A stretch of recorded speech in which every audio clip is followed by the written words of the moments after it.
G'day everybody, and welcome back for some more Space Engineers. This was originally chill survival, then it was almost vanilla, and then it became teal, and then I started adding more mods. So basically this is my evolving playthrough that's just constantly changing. So yeah. I have collected a huge amount of platinum. In fact, I'm going to go out there and have a look and see if I've gotten through the platinum. I realize there is a Reaver Slayer, but... no, that's coming quite close. I do not want to leave my cockpit while that is happening. No, bad idea. 3.7, 3, 2, 1. That is hopefully not... It's kind of heading alongside me, but it is very, very close.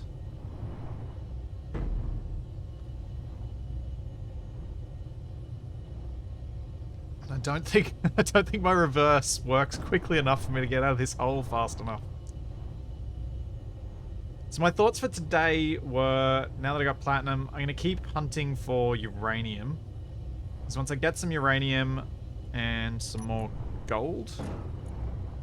I don't have much gold, do I? No. Need another, like, 300-ish for another jump drive, which is what I'd like to build. But the Teal Terror is kind of... it's nearing completion, which is really cool. I just really need to find that uranium so I can equip my reactors and actually use them.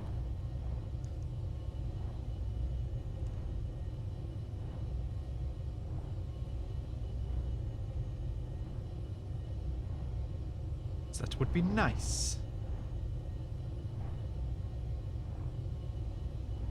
And then I was thinking I'd use this platinum to replace the little rover down there with a little ion-based, I guess, fighter, though it really probably will be so small it's not going to be super effective as a fighter. Although I could make it... I suppose I could model it around a single large sci-fi ion at the back. Or one of the... Wait, do they come in small grid? These ones. Yeah, they do. Maybe... no, I think the ion one will look better. So, like, model it around having a big single one of those at the back. And I think we are through the platinum. Also, thanks so much, Krasil, for 22 months. And thanks so much, DeZombie, for 4 months. Let's... retract the pistons.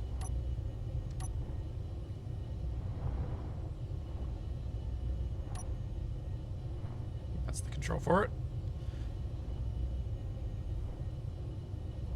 Hey, thanks Hits Infusion for 13 months. Lucky number 13. I'm getting weirded out by splitsy in space. It's a rare thing. Yeah. I guess one of the biggest reasons I don't spend too much time in Space Engineers is that space is actually one of the easier places to be, unless you add NPC mods to make it more difficult.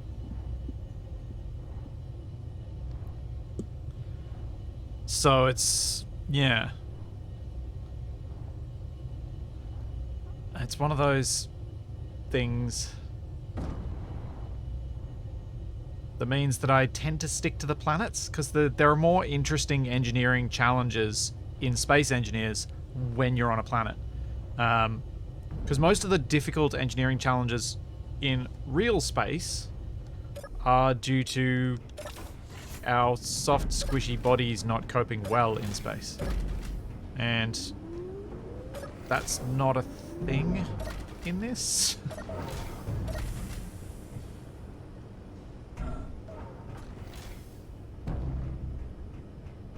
So, I don't know why I went out this way. Why did I go out this way? I really should have gone the other way. Hey, thanks Falcon Raptor. Yeah, orbits, but I do think that most of the interesting engineering challenges most of the the most difficult engineering challenges are definitely our squishy body issues. Let's get that lined up. Then let's retract these a bit more speedily.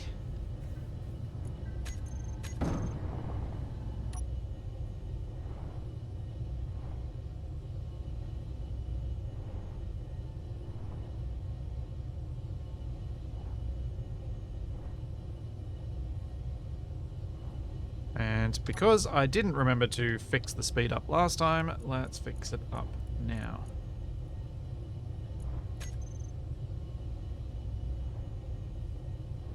Yeah, Ashram, the logistical issues are also interesting, that's true. But basically, the squishy body thing and the logistics are not an issue in Space Engineers. Who needs logistics when you can just collect the stuff while you're in space? Who needs to deal with our squishy body thing when our suit makes us perfectly protected?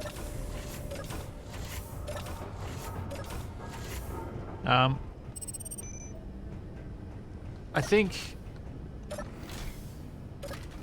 if Space Engineers were a game developed with planets from the outset, I reckon space would be a much more difficult... Well, that's not what I wanted. I reckon space would be a much more difficult place to exist in. But because it was developed as space first, I think they ended up making the game simple enough so that you could survive in space at first without much of an issue. Okay, I'm real heavy now. 2.2 million. I can feel it with the fact that I have to keep moving my mouse across my mouse pad to turn. Thanks, TX Rider. Thanks for 5 months. Thanks, Galantin. Nothing has broken yet on a cage. Nothing has broken.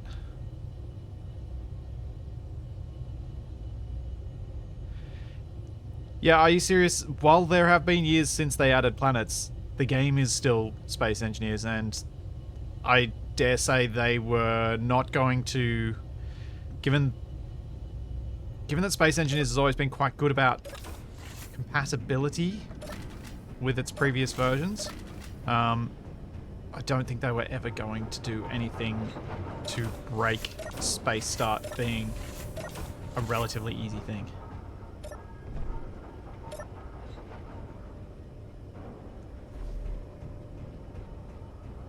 Alright.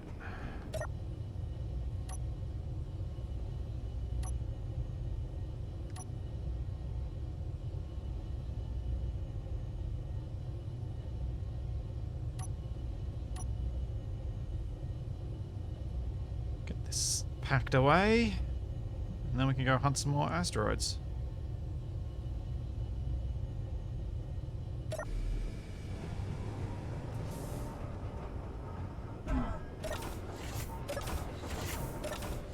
Still not sure how I survived that 7.5 meter fall without injury.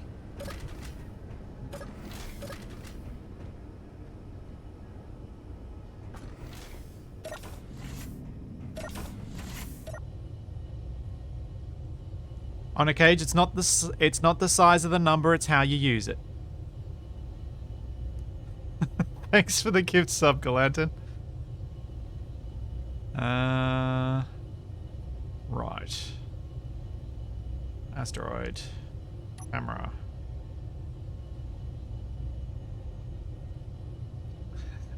Thanks, Kumo Khan. Thanks for 3 months.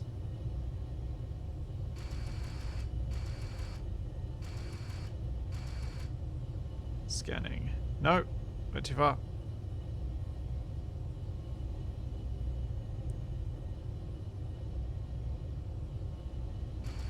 Okay, this one is proving difficult to scan.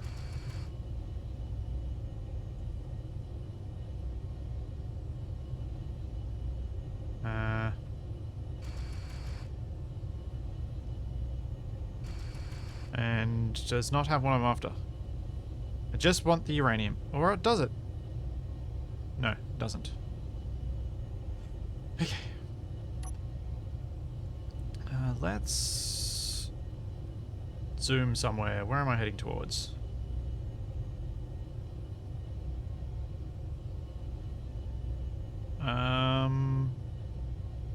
Yeah, that's Pertum. So I don't want to go that way. Yes, Kumakan, the scanner thing there is the Spectrometry mod by Drago, which is an awesome way to allow you to explore asteroids without actually having to go to them, while also creating a little spectroscopy mini game out of it, which is really cool.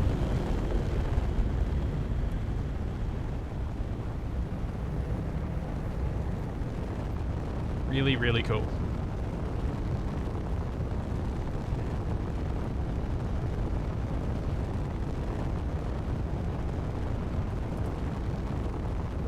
Right. So I should be able to hopefully get some scanning done if I just zoom around.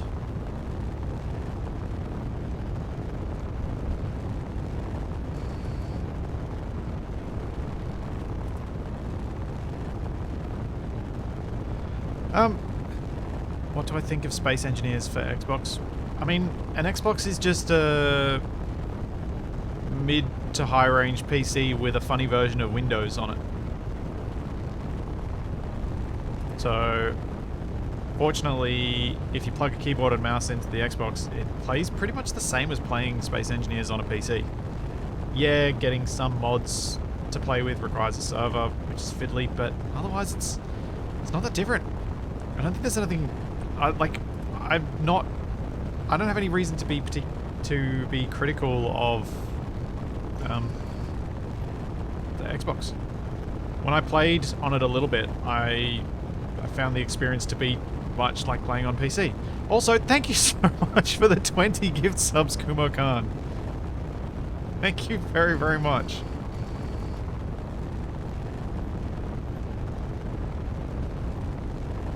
Nope, that's not what I'm looking for. Gold or uranium? Gold or uranium?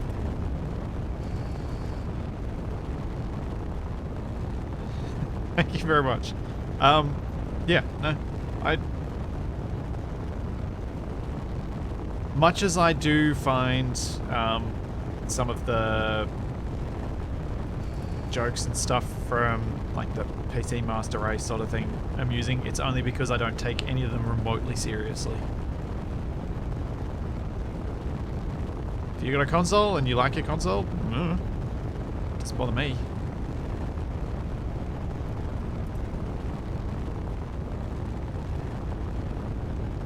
Although I will admit, I did back in the... Oh dear, oh dear, oh dear.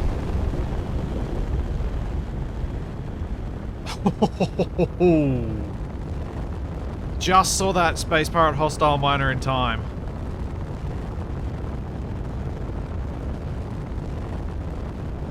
Oh man.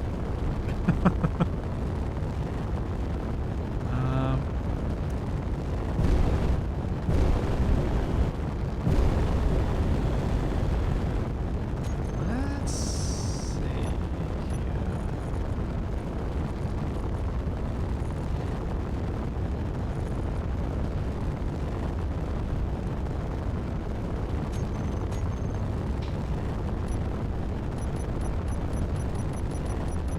Wait, what?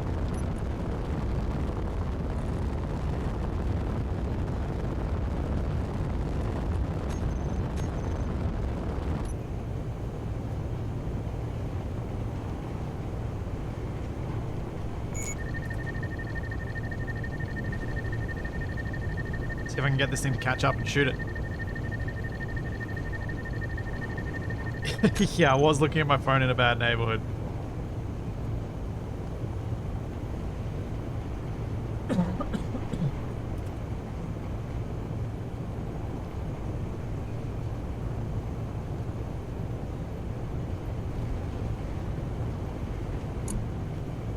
think I might be going a lot faster than it.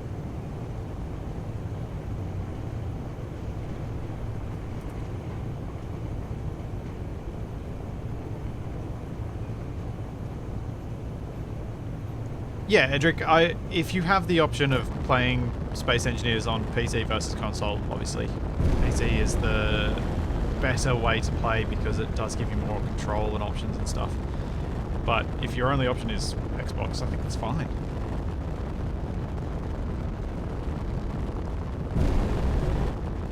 Let's see if the thing catches up.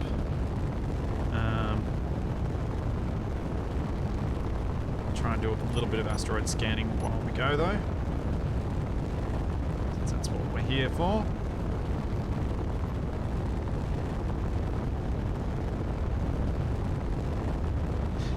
Yeah, Jax. Teal ones go faster.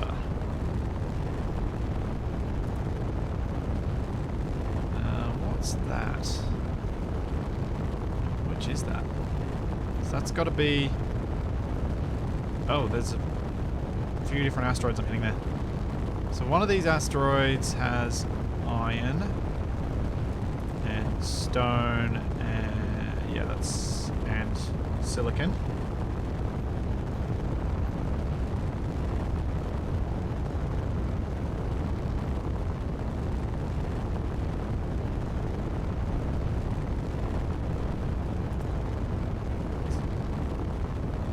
Multiple asteroid things are hard to read.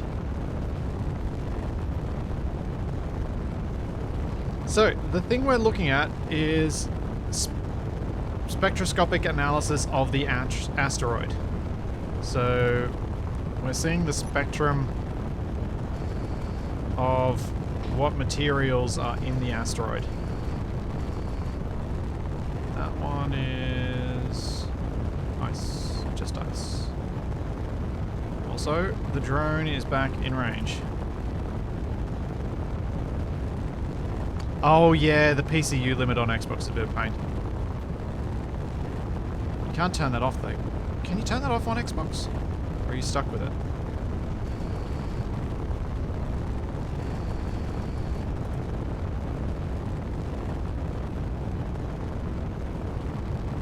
And that doesn't have what I want either. Oh, I love this mod, Sam. I love it.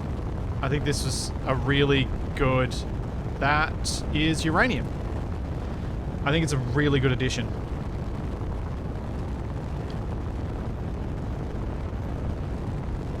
I'm just going to drop a Uranium marker here just because I've got to fight that drone off him. I'm going to stay around here.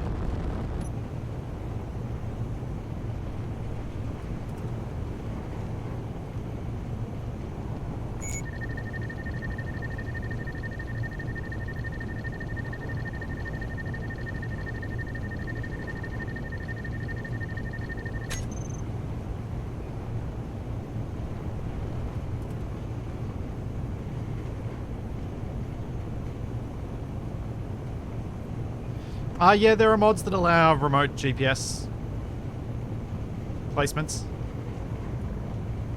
I don't tend to use... I haven't actually used any of them, but I know there are those out there.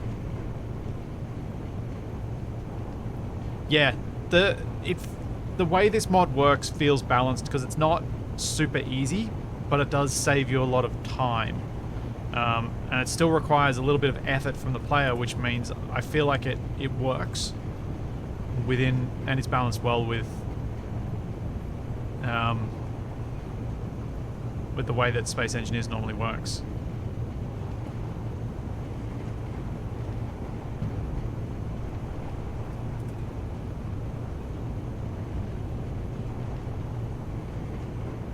Alright, here we go. Don't know how close range these vanilla drones like to be before they start shooting. I haven't actually faced off against many of them.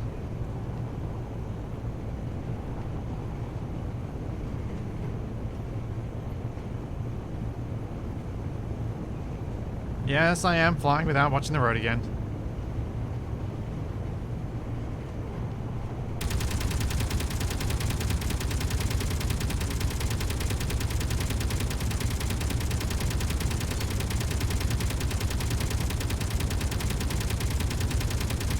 Die!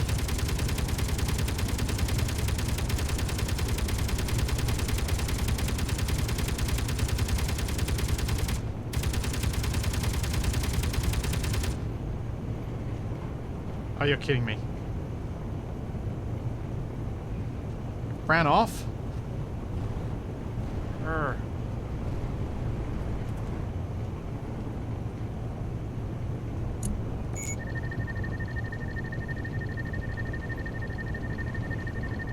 I was hitting it. I was getting hits. But it wasn't happy about it.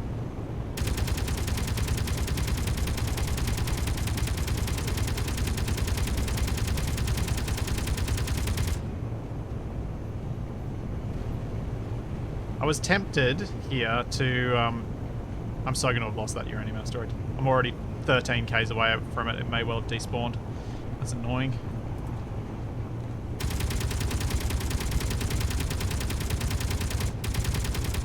I was tempted to use the autocannon turret on the real Teal to do this, but...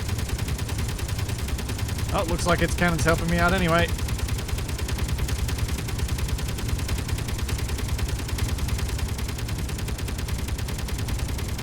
How is this thing not destroyed yet?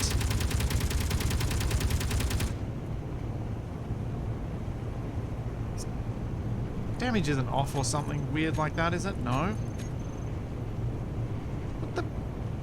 What's going on with this drone?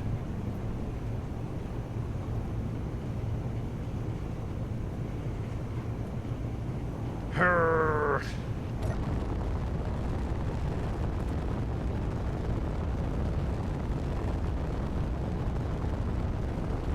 Might be disabled, maybe. Alright, let's see if I can find that asteroid again.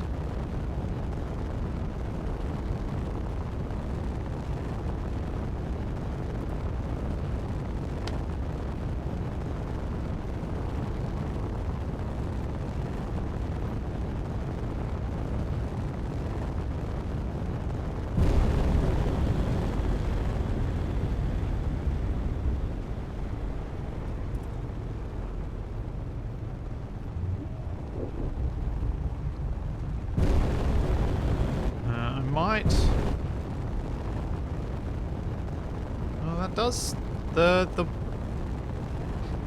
fact that I'm going past something neutral does lend me to believe that maybe I did disable the drone.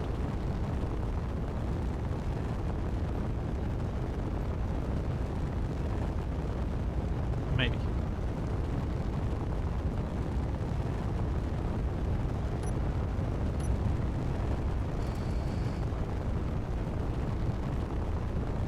Yeah, there's nothing I can easily grab this with. I would have to stop my whole ship, and that's a bit painful right now.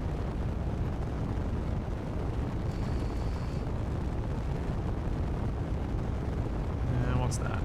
That is magnesium.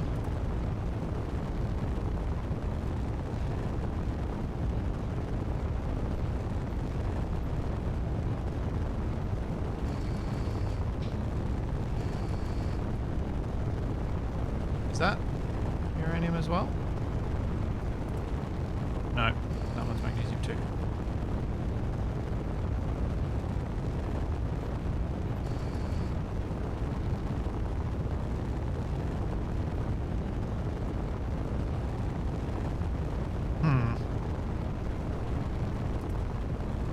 That was quite annoying being chased away from the very thing I was looking for.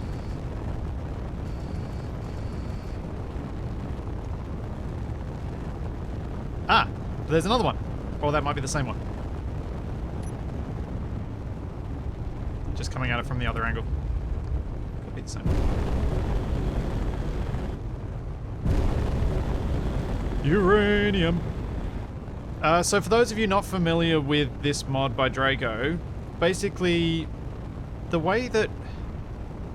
I know I'm going to say something that's an oversimplification, but you can look at the way that light reacts to materials and see which bands of light actually get reflected off a particular material the most, and that's what these spikes are supposed to represent.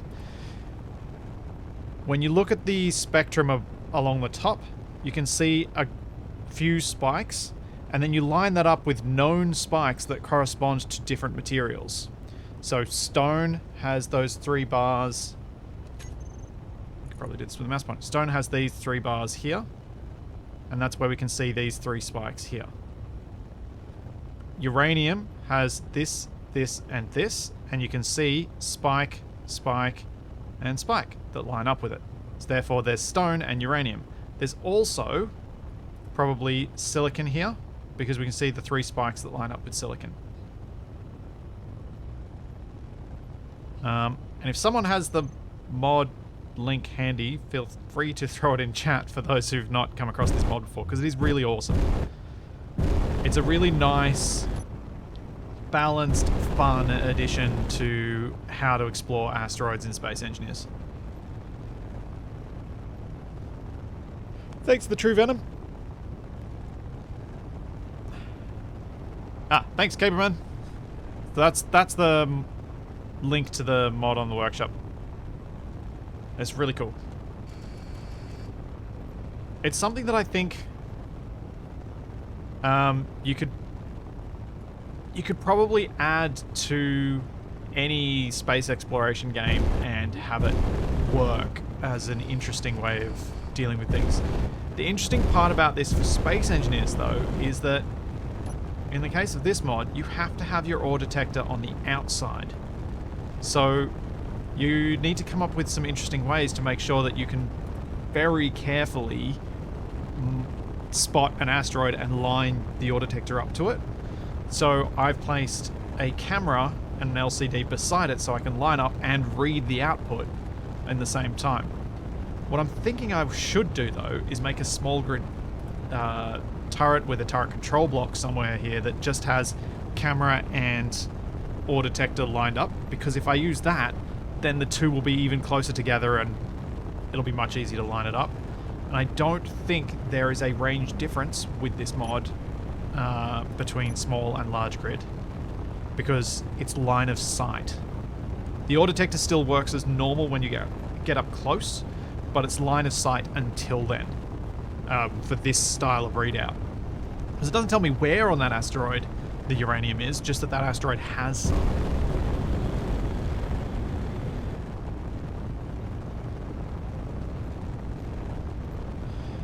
Yeah, Climb agreed.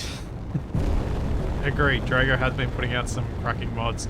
The planet rotation one's an interesting one, especially some of the weird issues that he's running into with how it has to be implemented.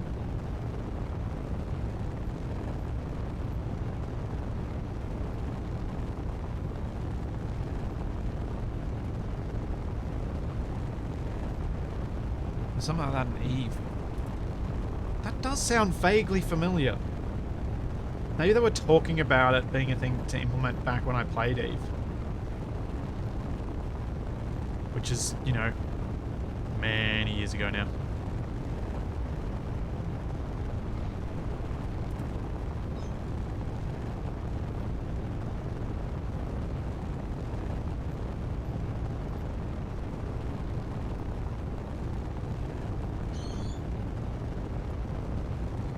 I hope you're enjoying it, Glitch.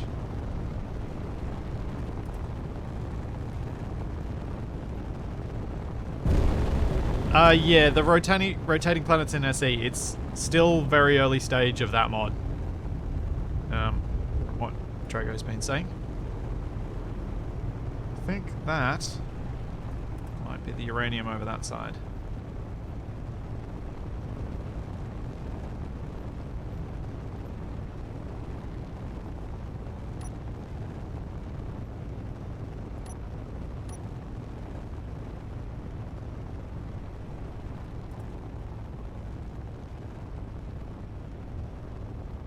Once I get this uranium, I might see if I can have a bit of a relook at where my thrusters are and see if I can add some more maneuvering thrust rather than just all this forward thrust and effectively a single in every other direction.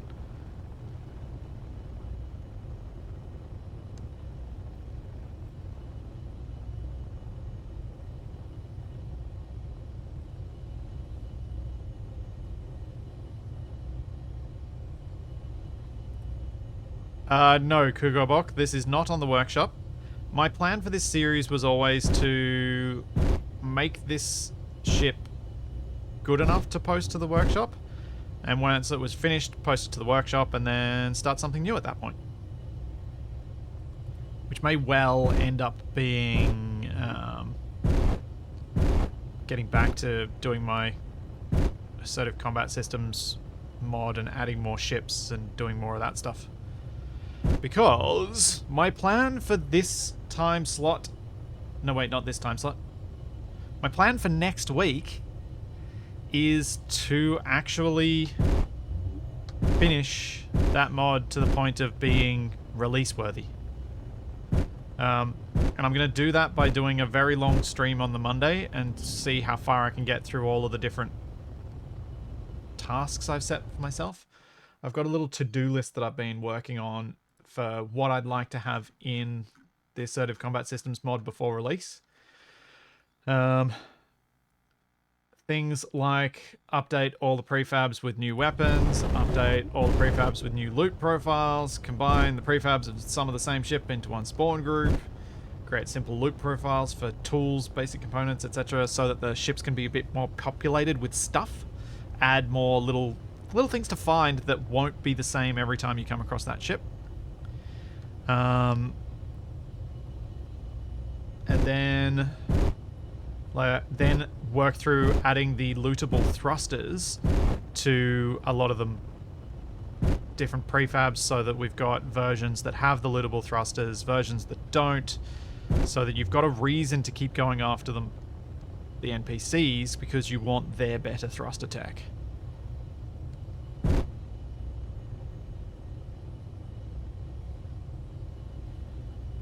Laws, that's not with wasted.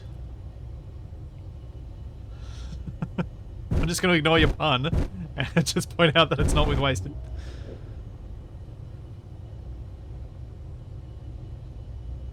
I had been thinking about adding large grid drones to ACS, but I think I'm only going to add large grid space drones. I don't want large grid planetary drones because they're just too heavy, but I may make some larger small grid ones. So that's my plan for next week. What I want to do is use my Monday stream time and just keep going for as long as I can, seeing how much I can get through, and if I get it finished, great. If I don't, come back to it again on Thursday, when I would normally stream Stationeers, and just keep working through it, get through it, because I'd really like to get that release ready, so that then I can just keep adding extra grids, because I'd like to add more stuff to it. I'd like to add more ships, more bases, and spend my time doing the grid design stuff, and less time worrying that I haven't done enough of the background organizing, making stuff work side of things. And it also gives me a nice sort of one-off stream that I quite enjoy doing, but when I just want a break from some ongoing series, or an ongoing series has ended and I just want something to do, or I've got a random extra couple of hours and I just want to chill, so I'll just do a random unplanned stream. That sort of stuff. The ACS streams were perfect for that sort of thing, and I just started feeling like adding more ships was actually making it harder for me to keep track of what I was fixing, so I didn't want to keep doing that until I had it properly ready.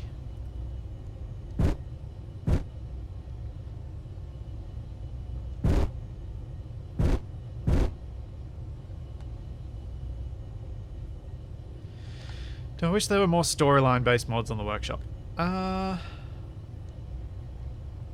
Yeah. Yes. Part of what I've done with ACS, or / am doing with it, is something to make it so, yes, it's not a storyline, but you should find it with that mod, assuming it plays out as I think it will. You should find that it will give you more storyline, or give you the ability to create your own storyline a bit.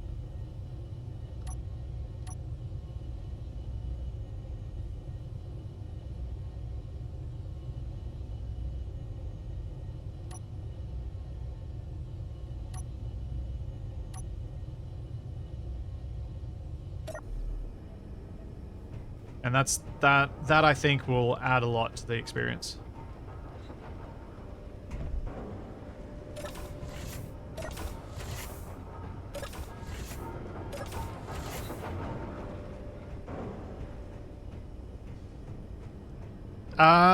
So the plushies, you need to place them as a block, and then they'll hang around. So make sure you actually place them, because otherwise they're like a bit of scrap dropped on the ground. They will be deleted when you hit your object limit.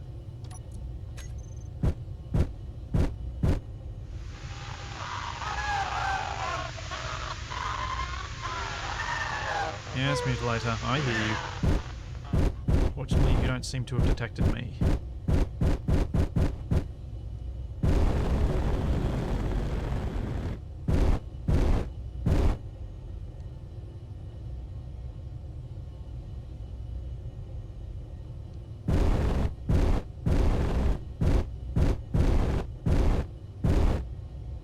Oh, Camille Cots, I love AI enabled. Step 1 of getting ACS released will not involve me setting it up for AI enabled, but later on I would like to. I would like to set it up so that it's intended to be used with AI enabled when you want to, but you don't have to. I'm hoping it won't be too hard for me to make sort of two versions of ACS, one that's suitable to be posted on mod.io for Xbox servers, and one that works as a... Oh no, no, bad wrong. Although I may not even need to do that. But I don't think... I'm not sure that AI enabled would work on Xbox servers. We don't know enough, to be honest, about it.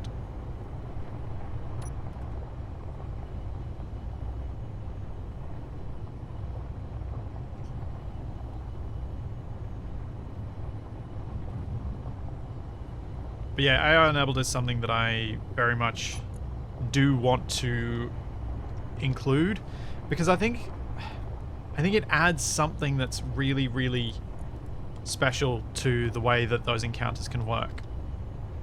Now let's just go a little bit faster, since we're on right-click drill. Not so much the having a droid walking around bit, that I'm not so fussed either way on. The idea of boarding a ship. So Patrick Q's crew enabled that puts the AI bots on enemy ships. That is what I wanted from AI enabled. That's the really cool stuff, because that means you don't need interior turrets.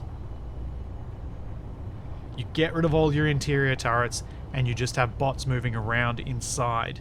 And it's that movement, that dynamic, that creates a different engagement every time you board a ship.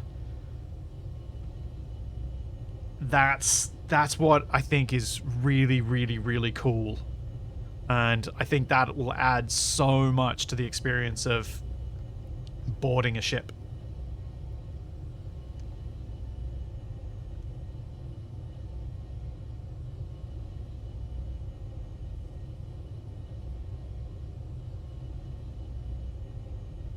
But yeah, the big thing of getting rid of interior turrets, because let's be honest, oops, fighting against interior turrets is not particularly exciting combat.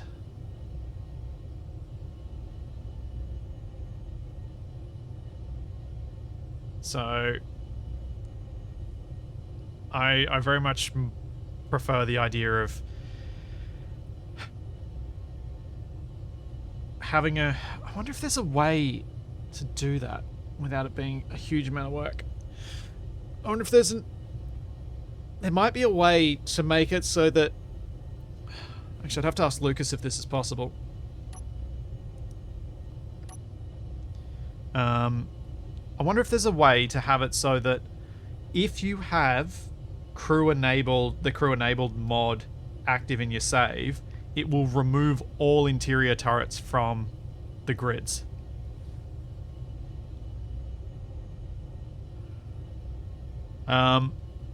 Because if you imagine it, if you set the grids up so that interior turrets are actually just used on the inside of a ship, then you can just get rid of them entirely when people have the bots. And I think that would make for a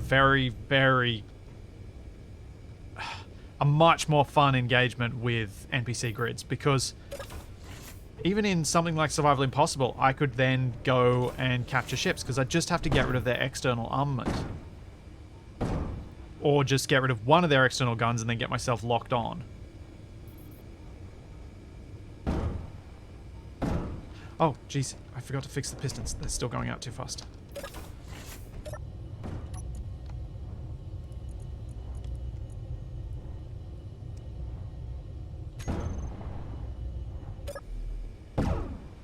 But the reason I'm thinking get rid of all the interior turrets is because then you don't...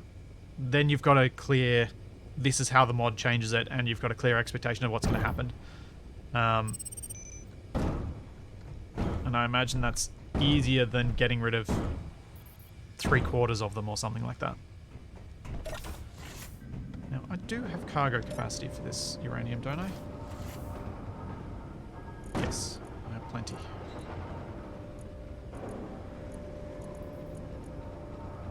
Oh my gosh! I've got uranium!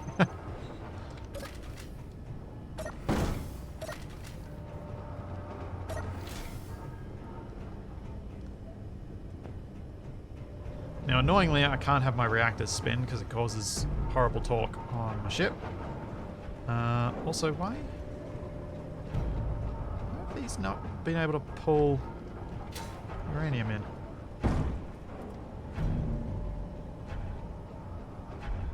I know why these two haven't, because these don't actually connect, but two of them should have been able to, surely?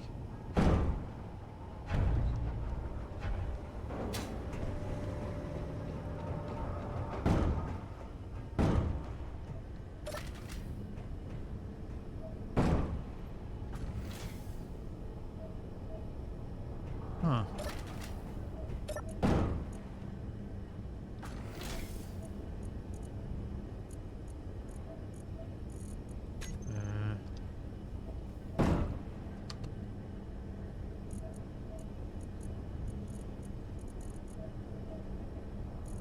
What? Oh, what have I done? Okay, so we got green through till the back of the cryotube. Where have I not linked up to that rotor?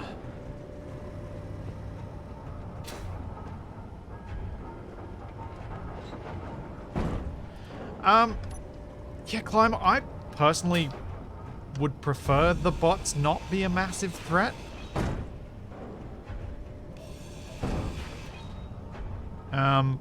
I think making them a massive threat takes away, like, turns them too much into an interior turret. I haven't fought against the default ones much, I don't think. Most of the time that I've played against the bots is in a scenario that TFE made where it's sort of a last stand sort of thing.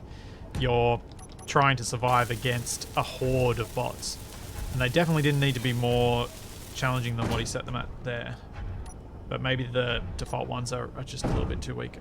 I didn't think they were, though. But, as I said, haven't tried them too much.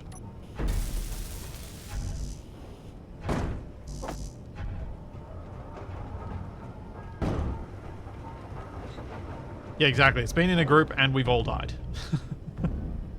Numerous times. But I guess that's the thing. It's like, it's fighting them en masse. It's fighting a group of them, which is the cool thing you can do. Thanks, Karmarin. Thanks for 5 months.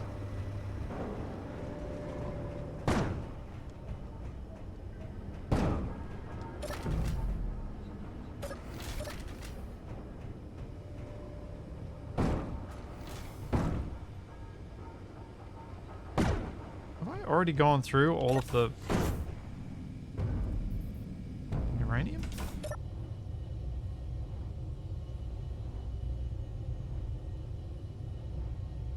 I think it's already gone through all the uranium. I really didn't get much.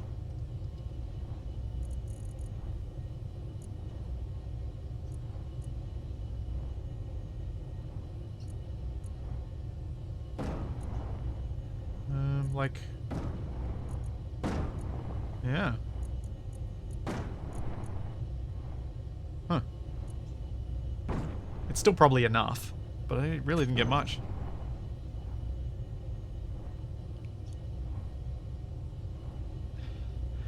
Hey, my friendly fires only killed a few people during those challenges. Reaver, Berserker, and Slayer. Fantastic.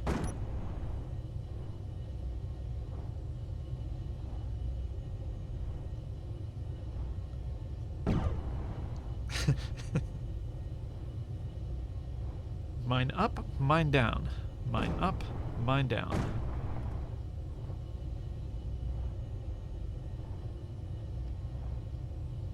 I don't think there's any more out there. I kind of want to check with my drill. I really didn't think the deposit was going to be so small that I wouldn't find that I'd mine through it all in one hit.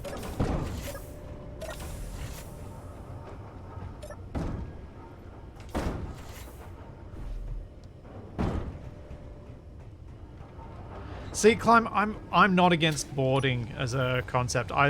Because I play predominantly co-op and single player, I think having boarding be part of Space Engineers is part of should be something we try to make more fun. Because boarding, let's be honest, is not fun, and I'd like to make it more fun. So I'd like to make it doable. But it's really hard to figure out a balanced way to make that happen.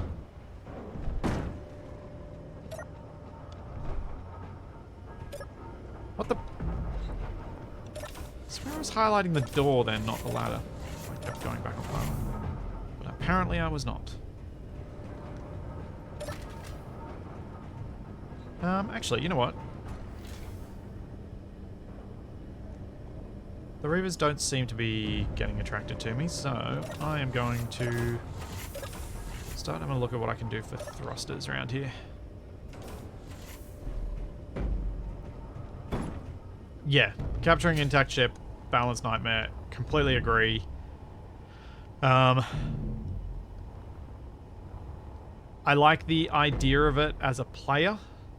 I dislike the idea of it as a maker of a mod. But as a player, I really would like the ability to capture grids and have fun with that and do things with it.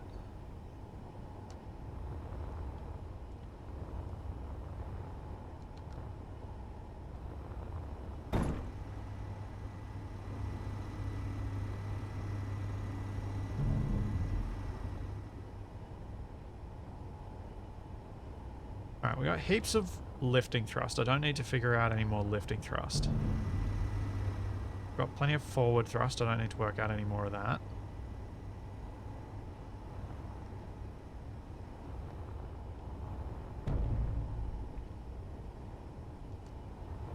What I'm sort of thinking of doing is seeing whether it looks silly for me to put what is it? A curve there and then a T-piece and have thrusters pointing out either side.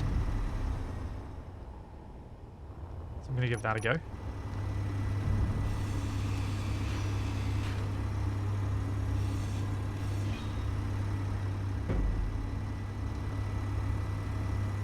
Perhaps boarding, unlocks some code, spawns loot, the NPC, ship itself despawns.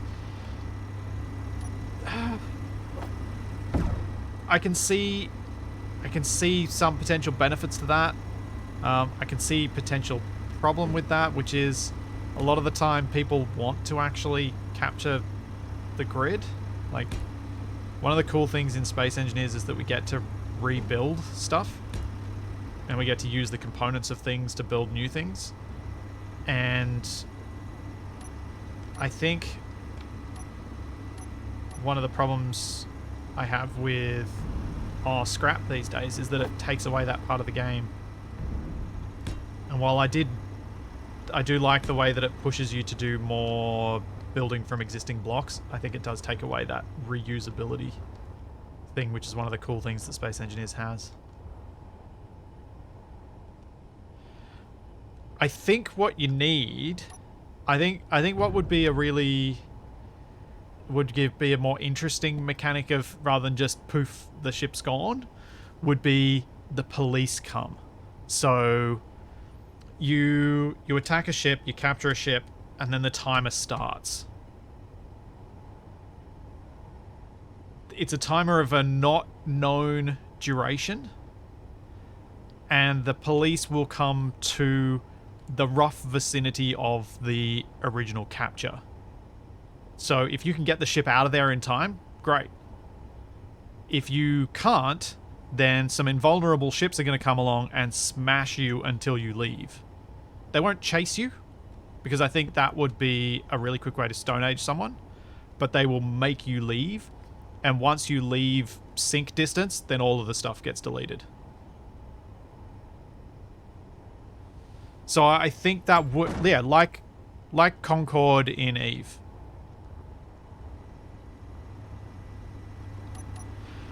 I never tried EEM because it was always broken.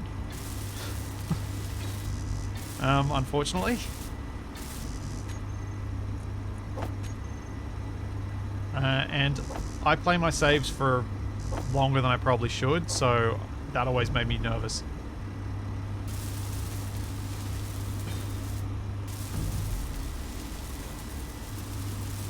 Yeah, Beerseeker, that's one of the issues with an idea like that, is what if the NPC ship crashes near your base?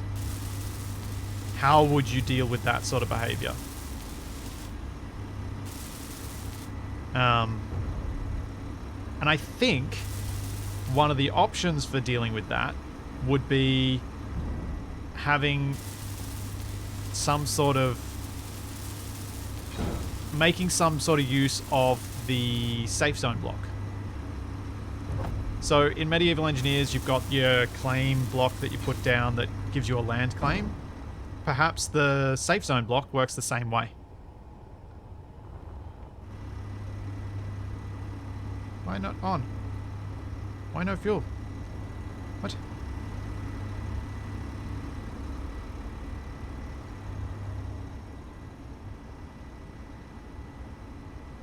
Why are those thrusters not on?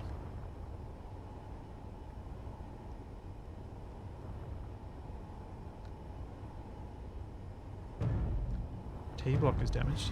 Oh, this one's not. Nope.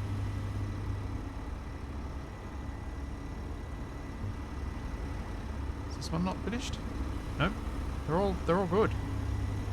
Everything's 100% built. Time to power off the grid and on again.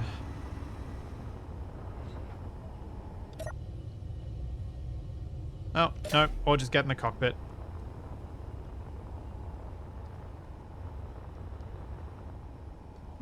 I don't dislike this. It looks a bit weird having this dangly little bit of thruster, but I kind of like it.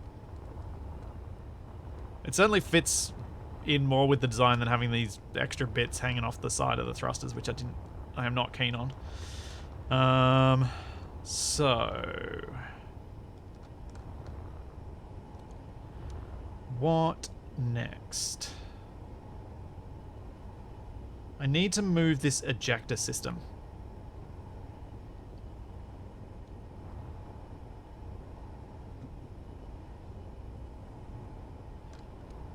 But yeah, I think if you had a claim system in Space Engineers that worked like the one in Medieval Engineers and many other games like it, you could quite easily create a system where you can have a claim, and if the enemy grid is near that claim, and you'd be fairly lenient on it, then you won't get the police force showing up. You'll be safe. And I think that'd be a fairly balanced way to approach it. Obviously, you'd need to be able to get access to that claim block style of block earlier than you can to something like a safe zone. And you'd need some way of fueling that's different to the way the safe zones work. Now, I'm thinking I could put stuff here. And then have thrusters pointing upward as my down thrust. It's a relatively neat way of doing this.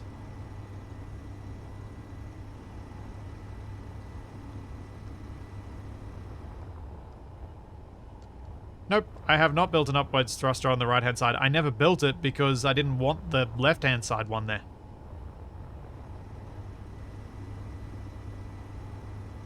It was deliberate.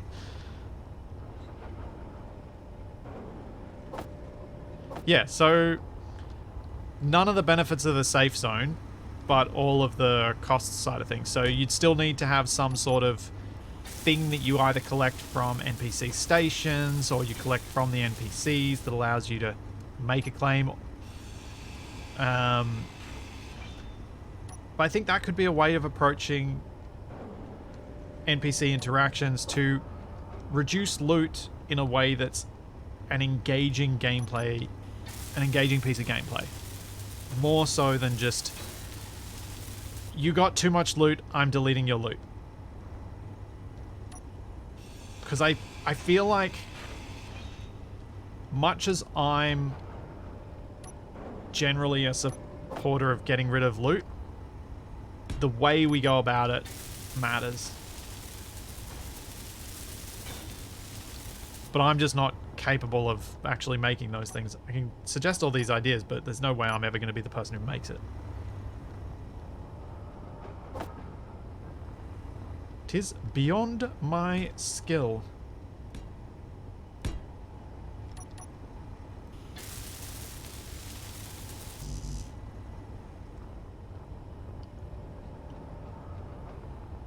Thanks, Truven. What if Reavers are drawn to wrecks? What do you classify as a wreck? I don't think that's a bad idea. I don't know how to define a wreck in Space Engineers. Because there are plenty of ships I've built that people would define as wrecks, but are active, functional ships.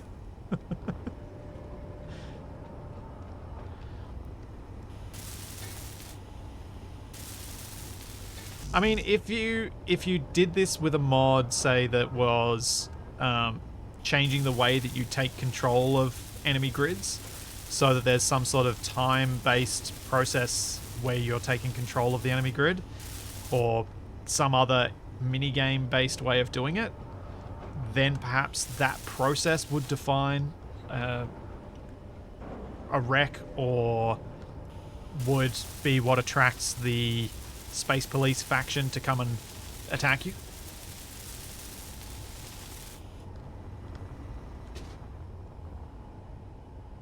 Like, maybe that's the way to go about it.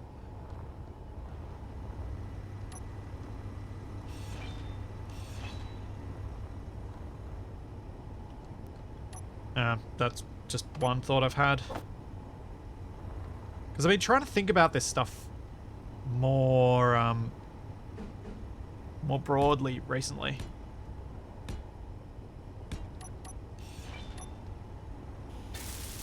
Energy critical. Because I think there are some options that are probably out there that we just haven't attempted yet that might work. No, Archthorn, I have not checked out Occupy Mars. Isn't that the card gamey one? Or am I thinking of something else? I thought there was an Occupy Mars or recent game like that was very card game. Looked very much like a card game. Turned into a PC game.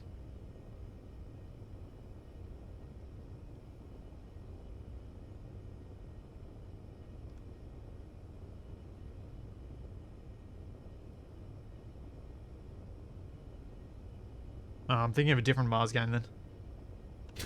Yeah, no, I haven't tried. I must. There are so many games with blah blah blah Mars in their title at the moment. It's really hard to keep track of which one's which. Oh, is that Colonize Mars? Right. See, too many games with similar names. Yeah, Terraforming Mars is a good board game turned into a PC game. I've actually played Terraforming Mars, the proper board game version. It's really fun. I did not win, but it was fun.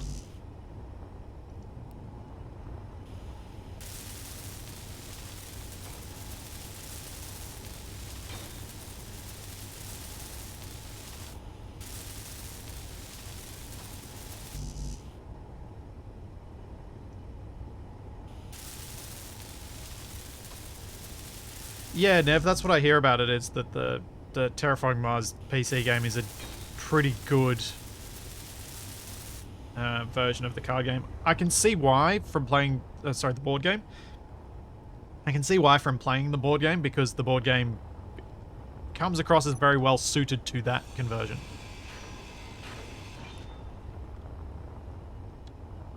Right. How many lifting thrusters do I have on the bottom here? 10. Alright, I think 8 down thrusters will be plenty. And I can get rid of this one on the outside here.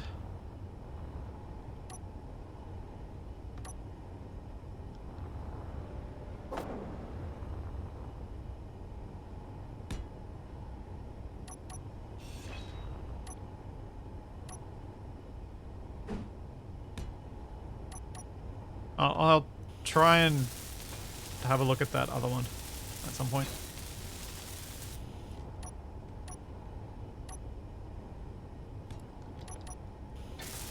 Thanks, Synesthetic. Thanks for 3 months.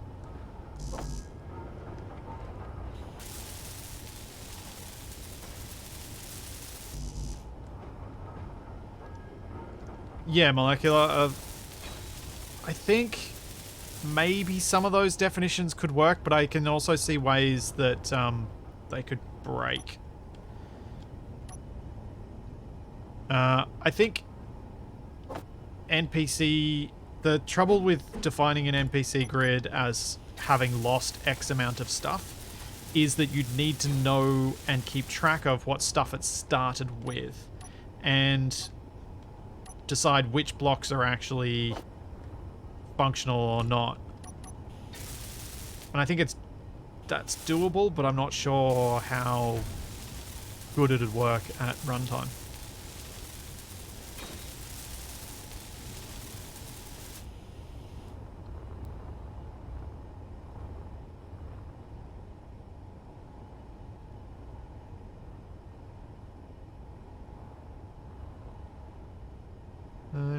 Should be able to...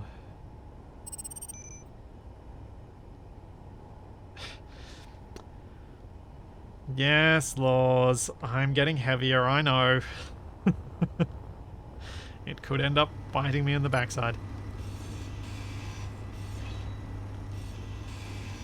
I'll need to be mindful of how much weight gain I have accrued while being up here in space.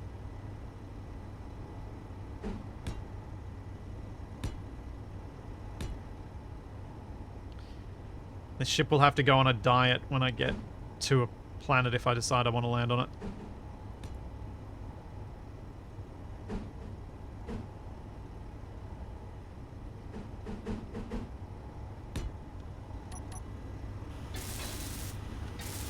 Oh, the up thrusters shouldn't be a problem, other than if I forget and press down while they're on. They're not going to slow me. But yes, they could be a problem. But I immediately went, they're not likely to be my biggest problem. My biggest problem is likely to be that I've mined an awful lot of materials since coming up here, and the ship has gotten heavier since I got to space, which could be a significant issue.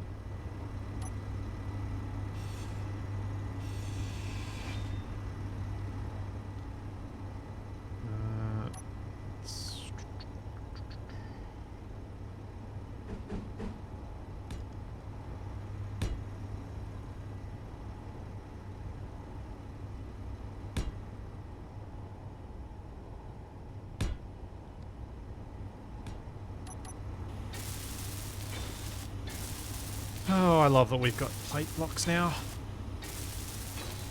These are definitely one of the newer blocks that I very much like. I dislike their repeating texture, but the fact that we can now cover up some gaps like that in ways that don't require catwalk blocks, oh, so much nicer.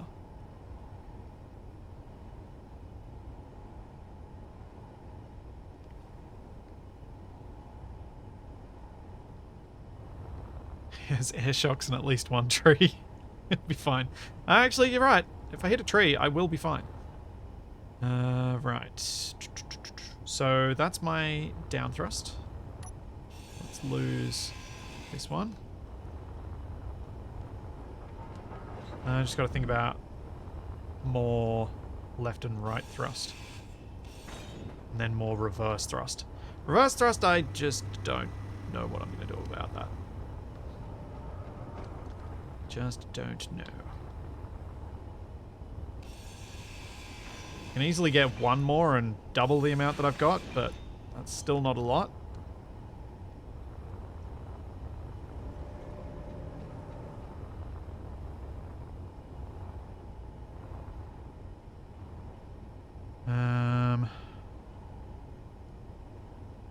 Energy low.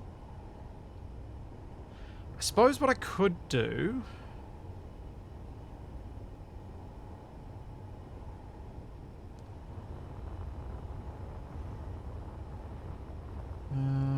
if I were...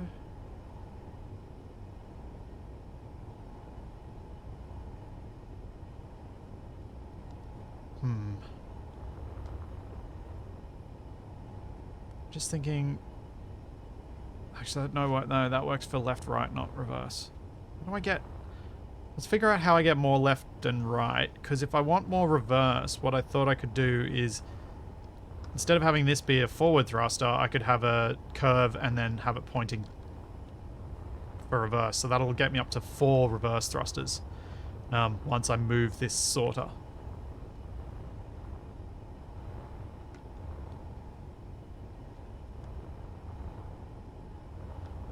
Another option would be, of course, to put a cross piece in here instead of a T-junction and then have another one, have a pair of them sticking out the side.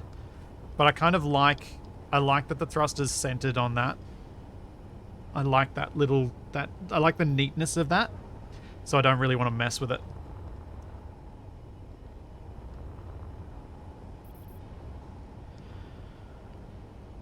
There is something else I could do which is a bit cheesy. I can't remember how... I don't think there's that many blocks needed of gap for thrusters these days to stop them from burning something. So I could turn this into a T-junction and have a thruster pointing forward at this suspension and it probably wouldn't burn it.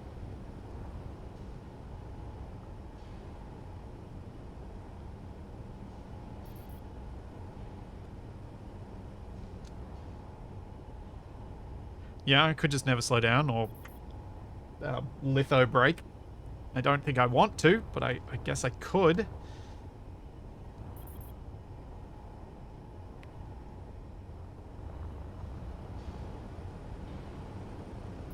Energy critical.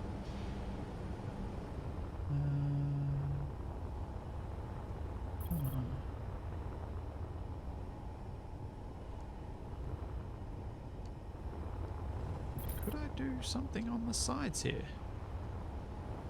Like I've got this thruster here. I mean this pipe here. I could put a thruster underneath the spotlight, or I could bring it back to this spot.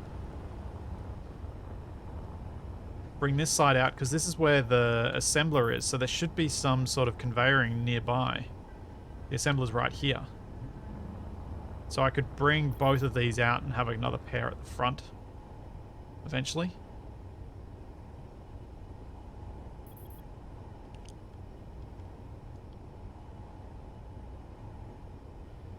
Oh no, small grid thrusters can definitely damage large grid blocks. They just don't do it particularly quickly, but they definitely can.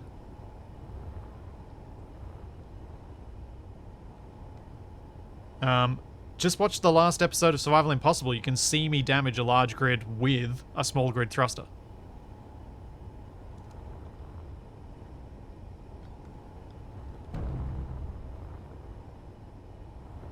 If you didn't get damage in that situation, that's probably because thruster damage was off. No energy.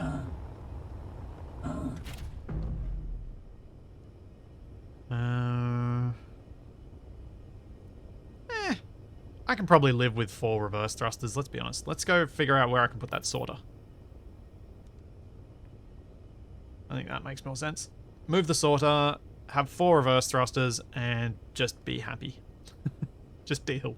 4 reverse, 2 left, 2 right.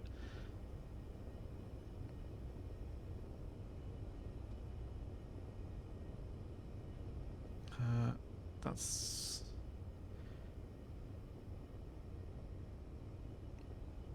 yeah, just be happy with that. Oh, I think it's the way to go. Where shall I move the sorter to?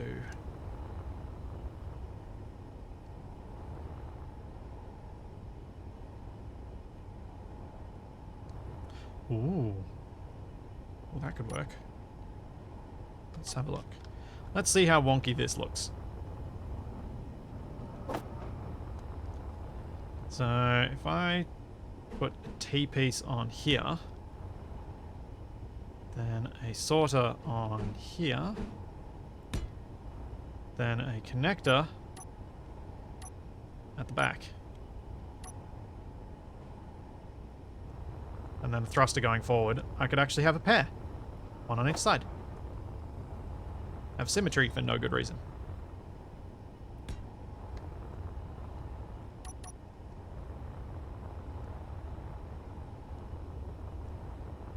Yeah, I think that could look alright.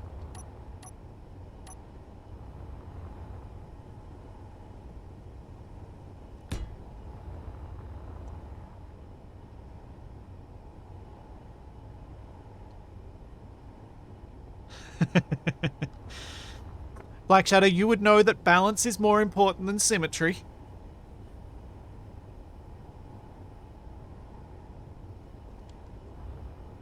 You want balance.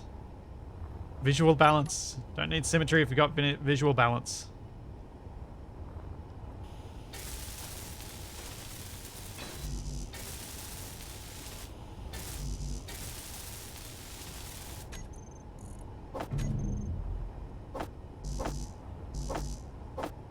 Yeah. Yeah, I think that's fairly neat.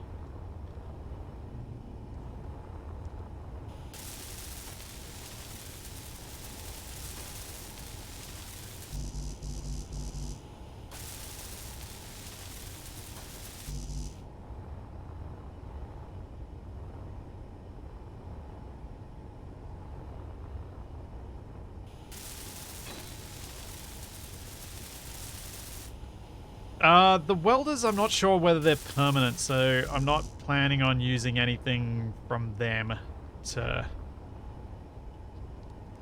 add thrusters or really anything to.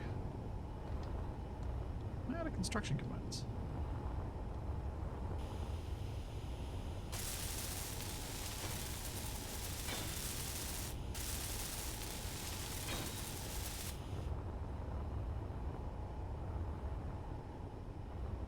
There you go. We got like speed boost arrows on the side now.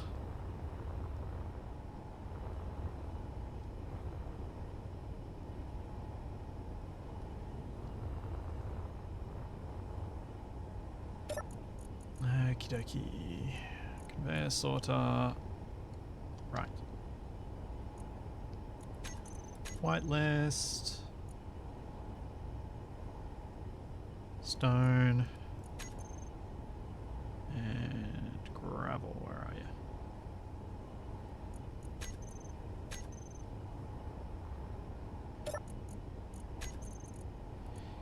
Ejector, right. Throw it on. Ejector on.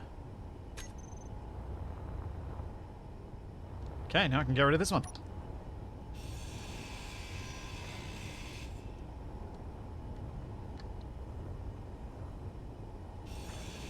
If you turn them off, you get a double boost as they will be red. Nice.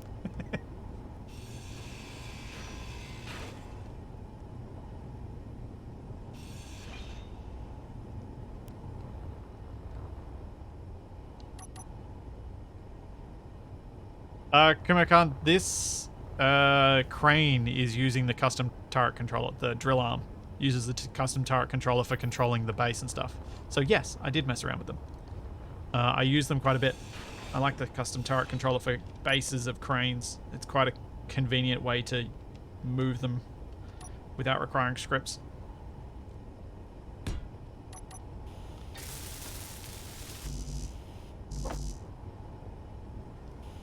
I also did a video tutorial on the turret controller, which is on my channel. Not completely correct everything I say in it, but it's close enough. Yes, true Venom, it is possible to drill all the way through a planet. Gravity gets a bit weird in the middle, as you would expect, but it's entirely possible, and the only real downside to it is that it'll cause a bit of a performance problem from all the voxel modifications that you'll do in the process. But otherwise, there is no issue. Space Engineers doesn't care.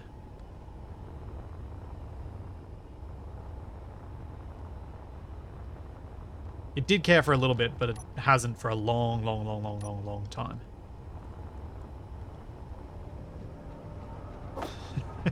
There is that, Caberman. You will die of boredom in the process.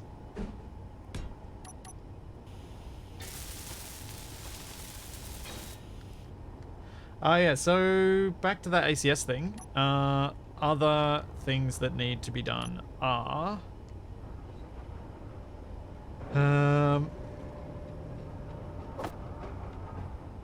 the renaming some weapons to other block types to make them harder to find for people like Kapak and Kanajashi, who like to quickly cheese it and find the block in the menu to see how many are left.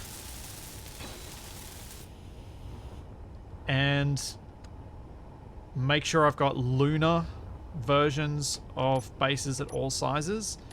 I'm not planning on having asteroid bases at quote-unquote release, but do hope to add them at some point in the future. But what I'd like to do for the mod first is actually get through all of the different submissions I had for ships first. But that's not required for releasing the mod, because that's the sort of thing that I can just keep adding, and people can know that if they have this mod active, they'll keep finding stuff they've never seen before. Ooh, Teal Tornado. I like that, Tommaso.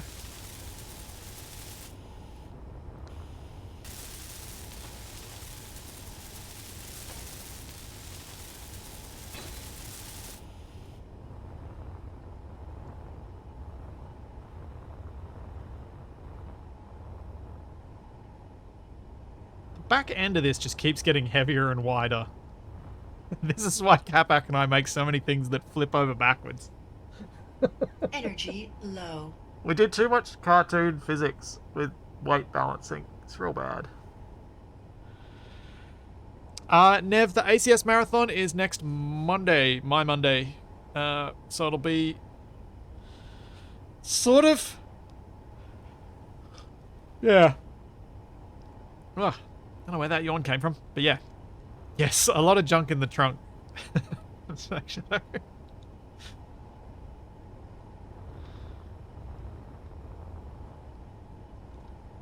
Yeah, starting from late Sunday evening Eurozone.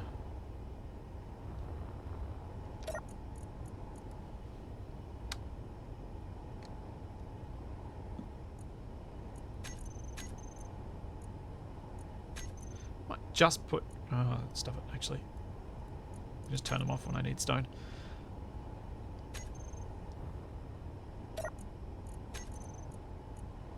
Jack door left. Turret on. Collect all on. Yes, and Sunday kind of lunchtime for those in North America.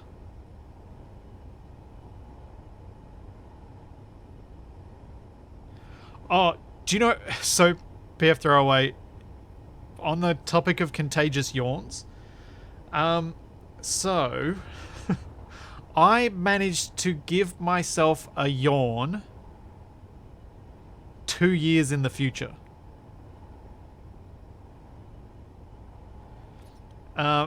So for the 7 Days to Die series that Capac and I have had on on our shared channel, on the Zebra Monkeys channel, at the end of each day, because that's how we'd wrap up an episode, we'd do like good night and then yawn. I was editing some of those old recordings because I realized I wanted to finish up the series and actually have it have an ending, and I made myself yawn while editing.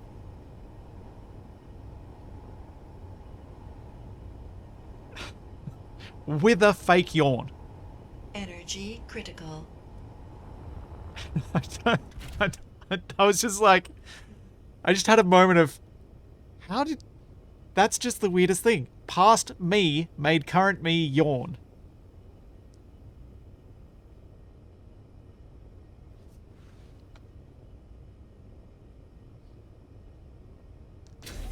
It's just gold.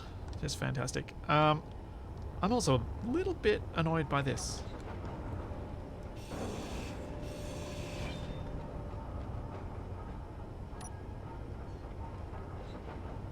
Yeah, that's better.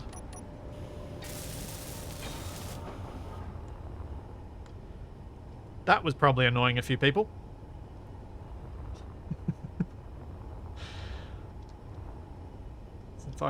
Since it didn't take long for it to annoy me.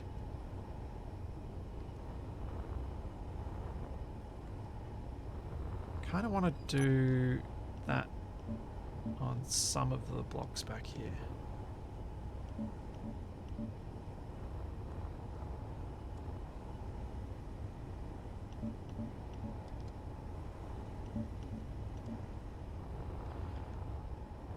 I think for these ones, I want to change their orientation. Now, they've got a different texture on them.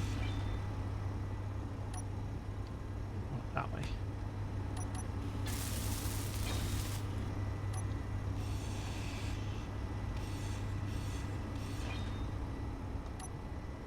Nope, that's not the right block.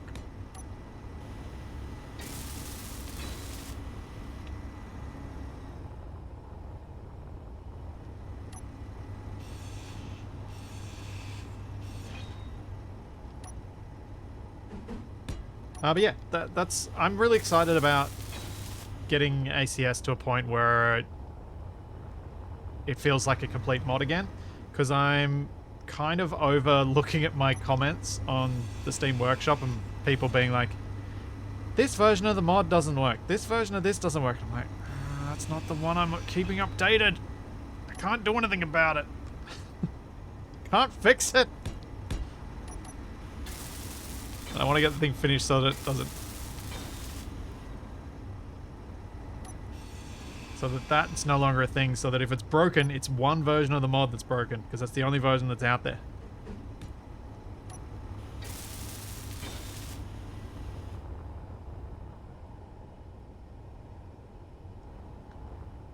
There we go. I think that breaks up a lot of the horribleness of that woodland camo texture on the plates.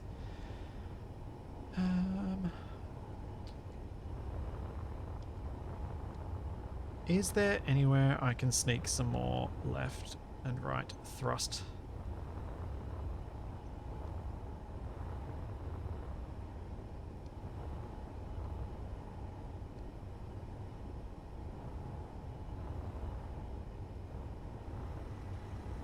If it wasn't going to impact the travel of the suspension, I would potentially consider putting a T-piece here and then two curves off the edge.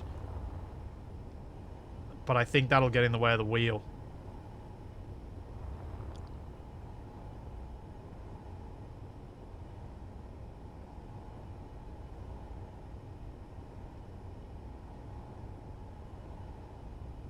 Yes, Osav, you could. Sorry, Sozaf.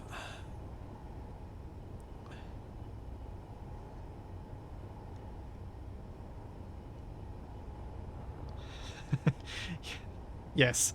Then we won't have the ACS beta test draft, possibly the latest versions, test mod to subscribe to.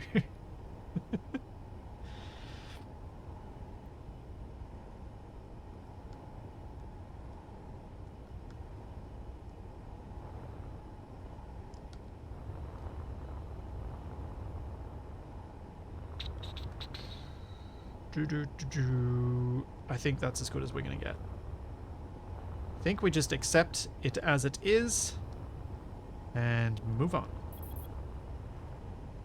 Wonder if I've got enough...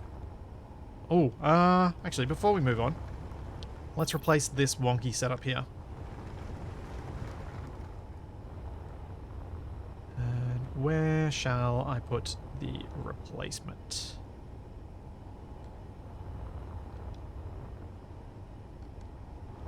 Could mount it back here. Yeah, let's do that. Right. So...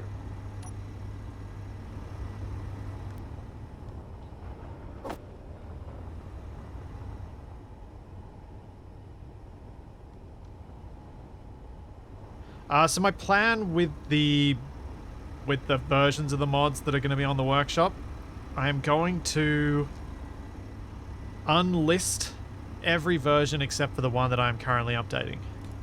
Which means unlisting all the old ones.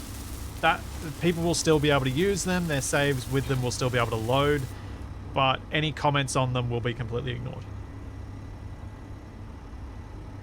To put it bluntly. Because it just becomes infeasible to do.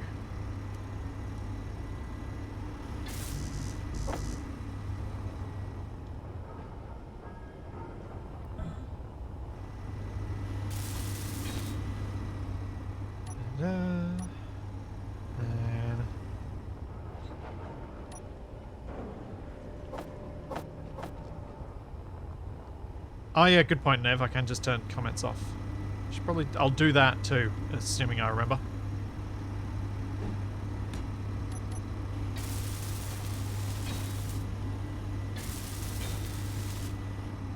Hinge, then ore detector.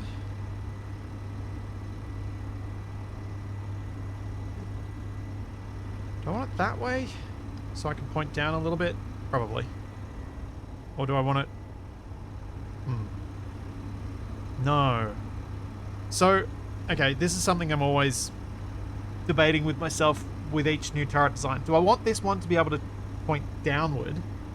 Or do I want it to be easy for it to point that way?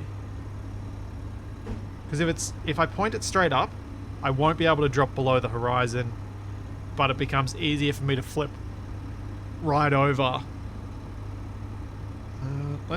Let's have it so I can point down a little bit, assuming it's going to let me place it. Because it's being a bit weird.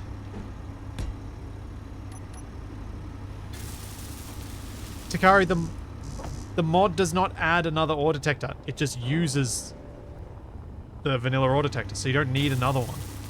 It's the same ore detector. Another reason that it is cool.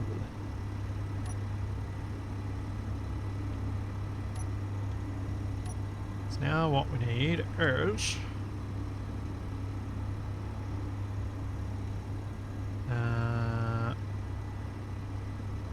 way to get a camera and an LCD mounted on this.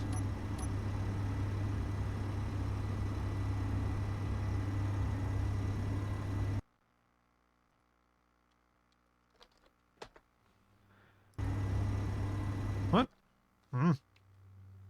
Is my nightbot not working? Oh, there we go. Now it's working. It's just really delayed.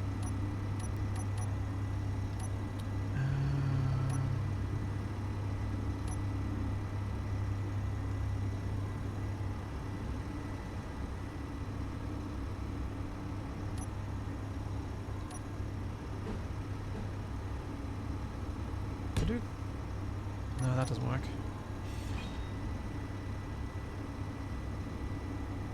Oh, actually, this setup is going to struggle.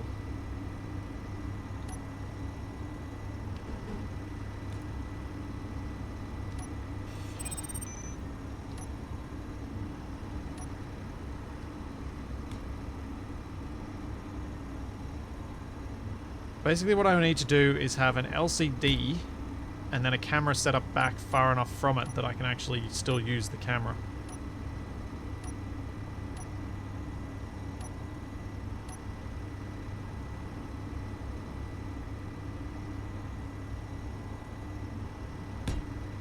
And now I've got to figure out which way this needs to be rotated.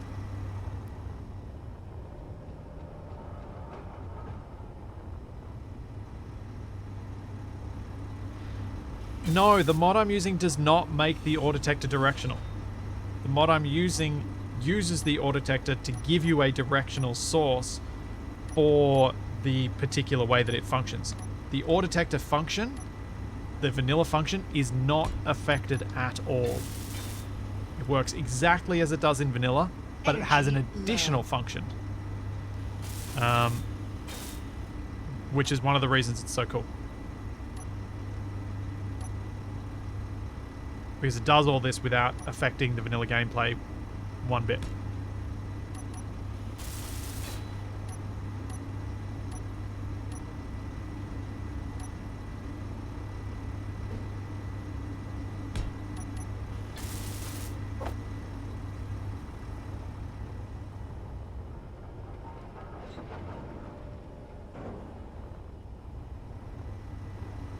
I didn't get tired of turning the ship. I don't mind turning the ship. What I got tired of was this ugly monstrosity on the front of my ship. That's what I decided I disliked.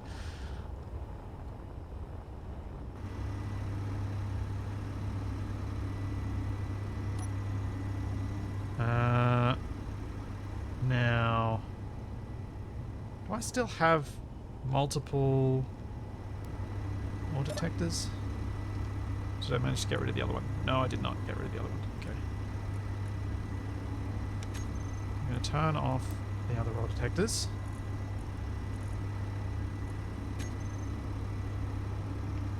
I'm going to grind off that system at the front.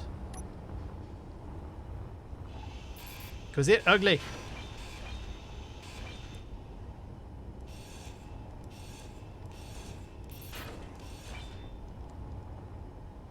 I'll leave that there for now. I may remove it soon once I make sure that this turret-based system is actually going to work.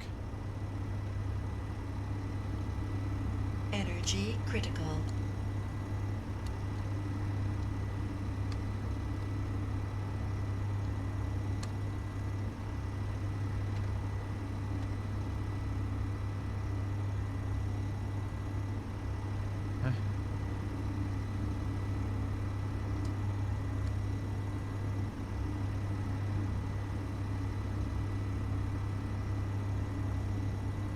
There we go.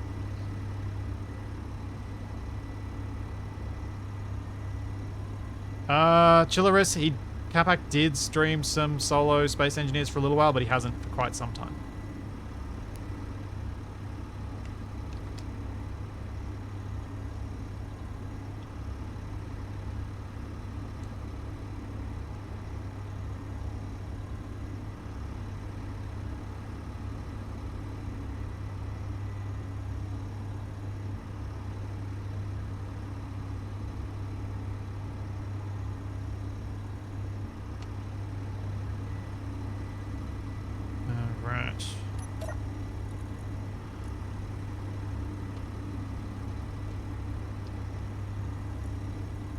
Change this to script.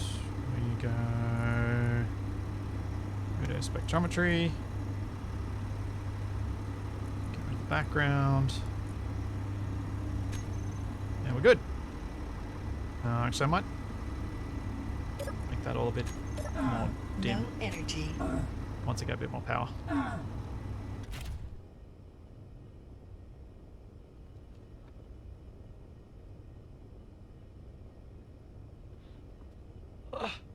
And yes, K. Bremen did post a screenshot of my mod list on the Discord, but I just...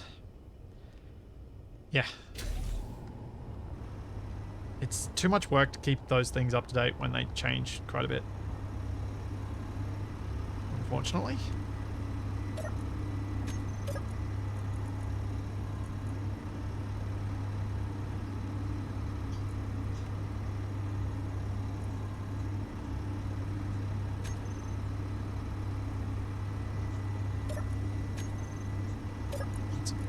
manageable, but I think we can go dimmer than that still. Let's go 80, 80, 80.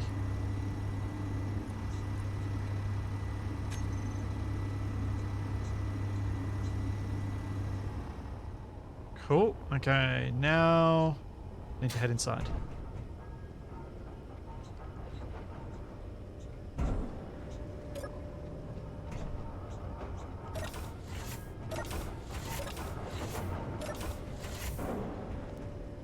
Is this one being used for anything? No. Alright.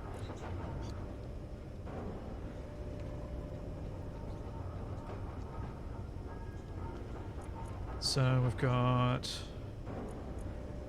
Ooh. Let's put this onto the screen here as well. It's going to say no ore detector though. Oh, 'cause it's per grid. You can't have them on separate grids. That's right. Maybe we won't do that then.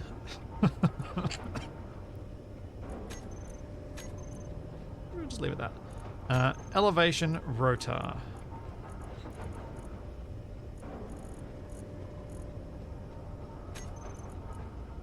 Azimuth. Side camera. Make this move a little bit more slowly. It's a bit easier to control.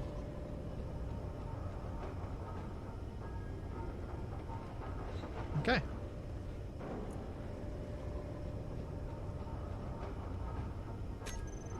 Should work. Then we can go around here.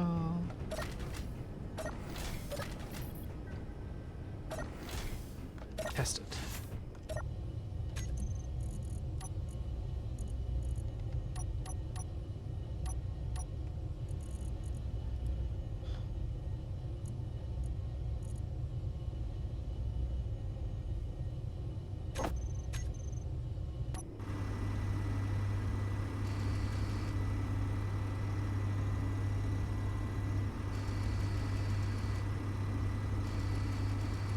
Yay, it works!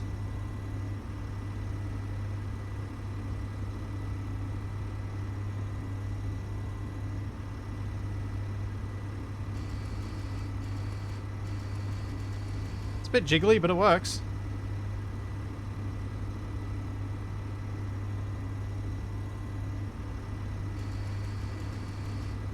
And it's certainly quicker than turning the whole ship.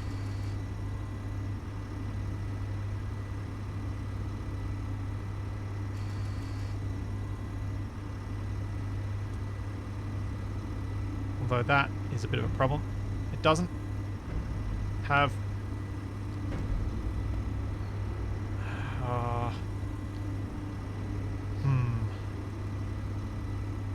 Because I had to set the stuff for the camera far back.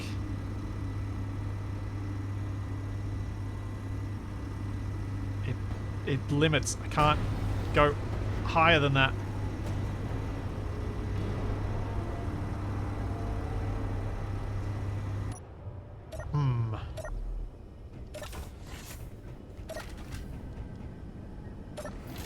Oh, hang on. One thing I wanted to do...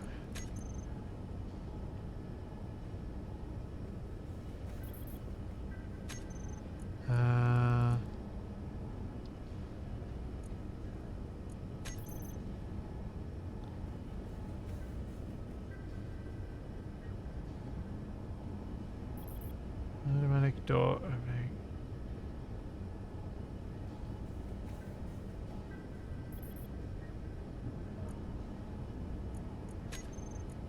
I think it might be in the actual script itself. Maybe? Auto door closer.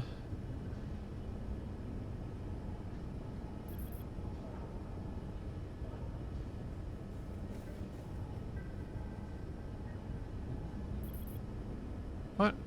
Did I just miss that? So what I'm looking for here is there should be a way of making it so that I can have these specific doors close quickly, but the rest of them be normal. Or I can just make them all. Auto door exclusion name tag excluded.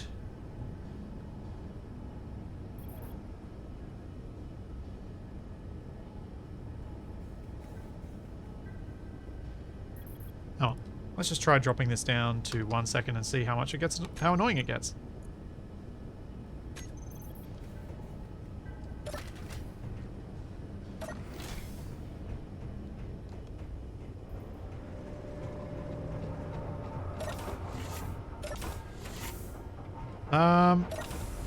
Yeah, I might be able to move it forward. Let's have a look. Yeah, Nev, the per door is on that door, but the change it so that it would... Like, I've set that door to have the thing, but I now need to tell the script to actually do that and not ignore the value that I've set on the door, which it didn't have. Which is really annoying. Clearly missed it somewhere.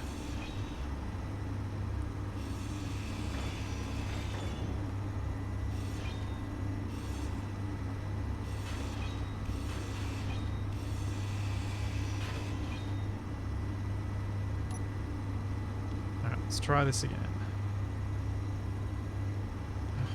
This is so annoying to place at the moment. I don't know why. There we go. If I bring it up to here, it should give me a fair bit more angle of elevation without getting in the way the other way.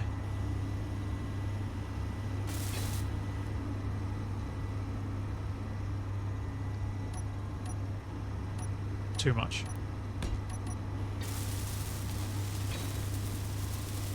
Not super fussed if I can't look straight up, but the amount of limitation I had there was pretty significant, so this should be better.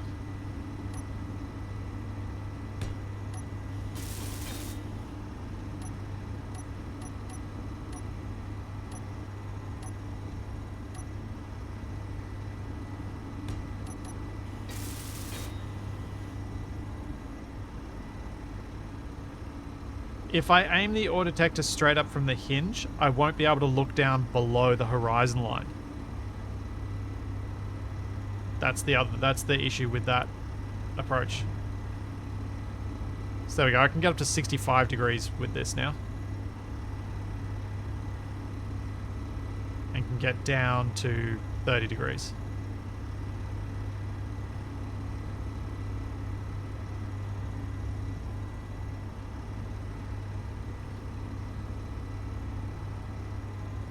I think that'll do.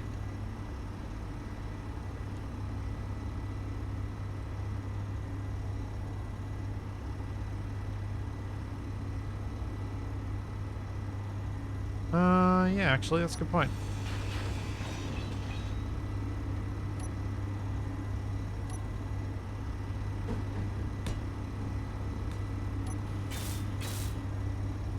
So that takes us from 65 degrees to 79 degrees. That's pretty good. Aiming the whole ship is not easier. I can guarantee you that.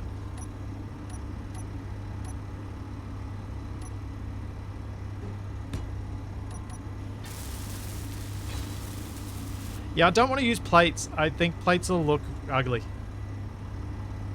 So I'm not going to use them. Form over function. That's how it's always going to be.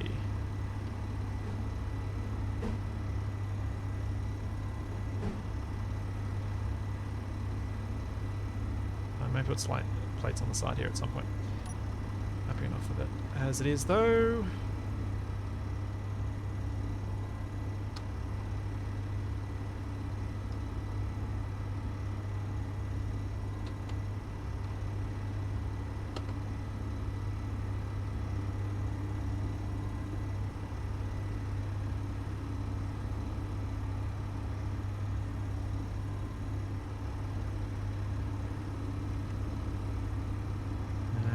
To rename everything that I so carefully renamed last time.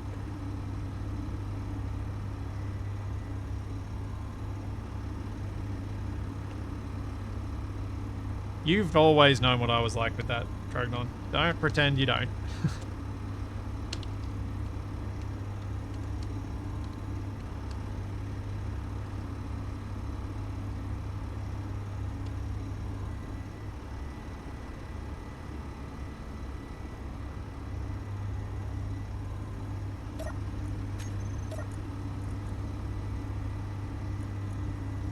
I might get a tiny bit of extra angle with the rotor elevation, that's true. It may well already be at max.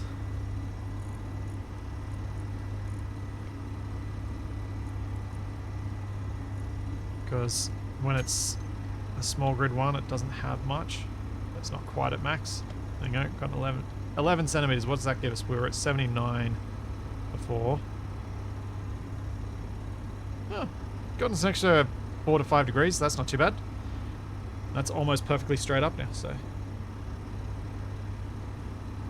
I think that's more than adequate. Now I've got to set up the controller again. Then find some more gold.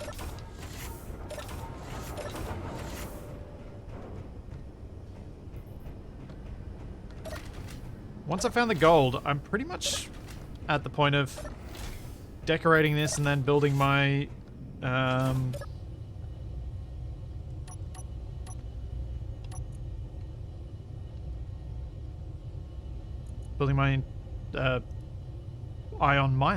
fighter thing.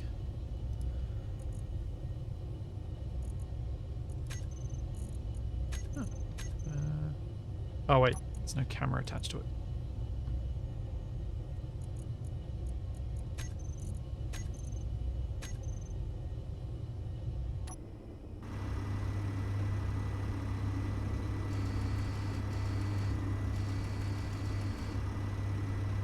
Scanning.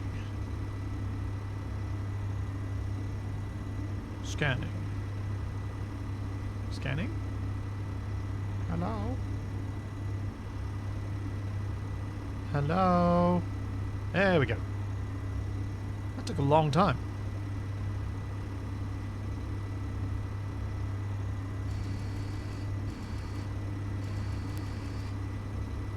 What am I looking for with gold? Pair of spikes on the left and one spike on the right. Okay.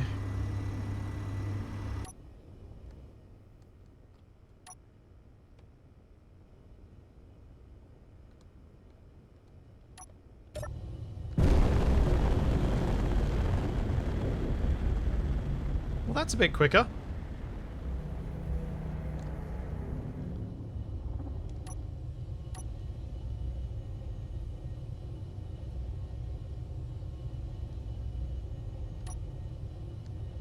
Fair bit quicker.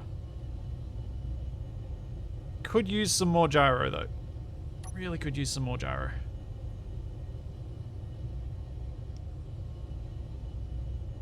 Yeah, it could be the small grid does take longer. That'd be a nice little touch.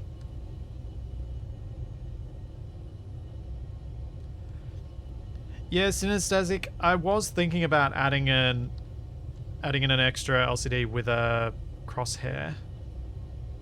Oh, actually I can do that. I was thinking I needed to have it further in front, but I could just put a little, an extra one on the back of it and just put a literal cross in the middle of it. Hello, Reavers.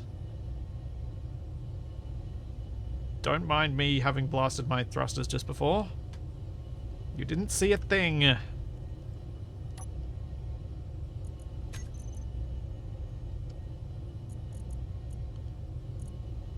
"25 kilos of uranium in each."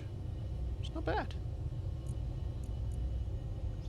It's not bad at all. Don't know that I've got much platinum yet, though. Ooh, I could get fancy tools. Should probably get myself some fancy tools. I can get rockets. I'm never able to get rockets.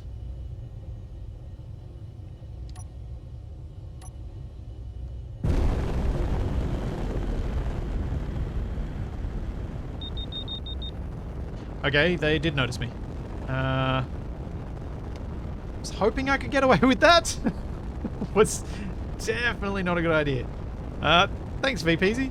I made this skybox. Guess we go faster.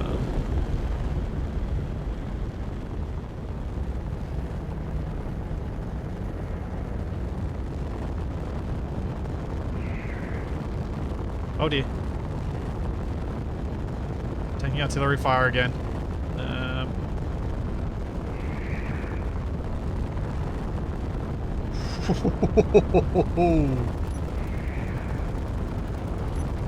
Yeah, it's time to jump.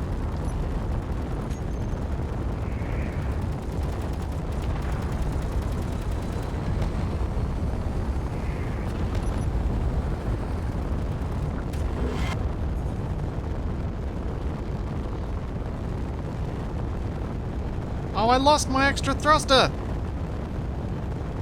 Jerks. They got rid of my side thrusters.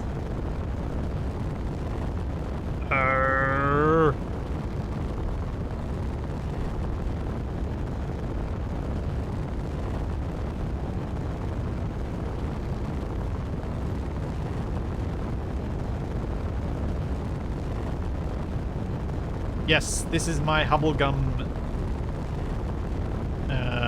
skybox. Sounds not bugged for me.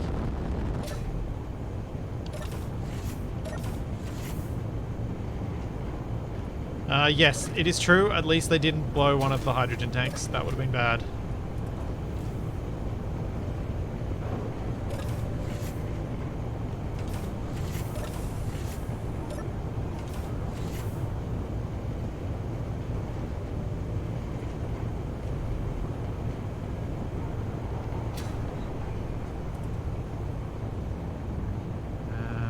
Right. Yes, we fix this up.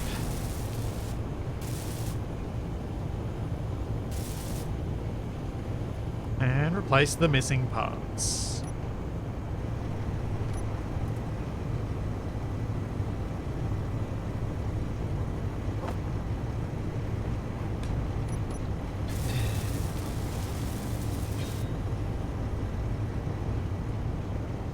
Yeah, I thought I had enough speed to get away from them, but I was wrong.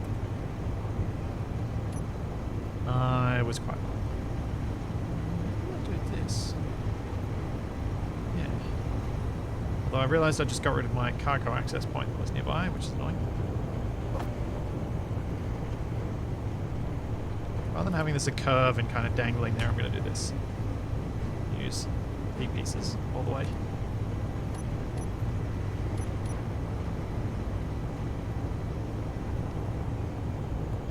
Rear-mounted railgun for escape. Oh yeah, I can make railguns now, can't I? I've got all the necessary bits for the fancy weapons. Oh man. Okay.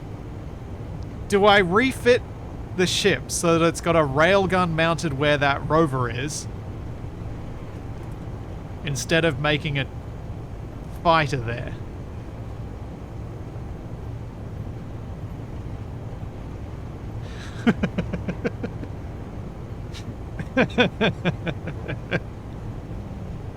Oh, that's so the best use for that space, isn't it?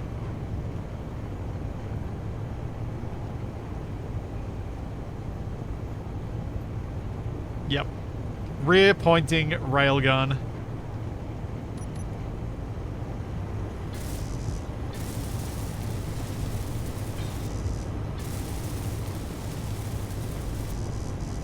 Oh, that's going to be so dumb, but so fun.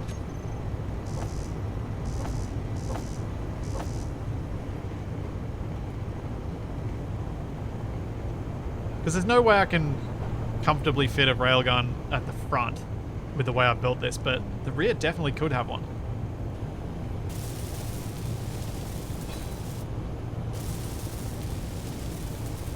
Yeah, the Teal tail gun.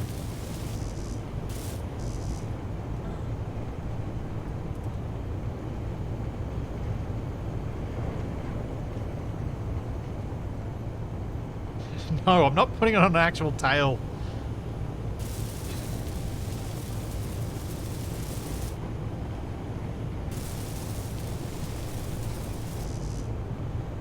Yeah, you don't want to be downwind of this ship once I'm done with this idea.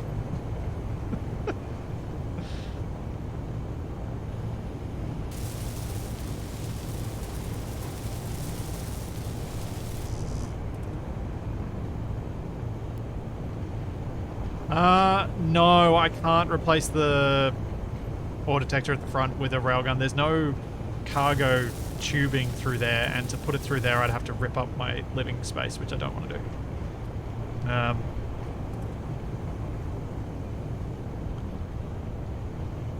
So... actually... yeah. Because that's... well, that's the layer below the floor. Maybe I actually could fit... maybe I could go like artillery on the front and railgun on the rear. No, I'm not getting rid of my mining arm. My mining arm's staying. No. I refuse.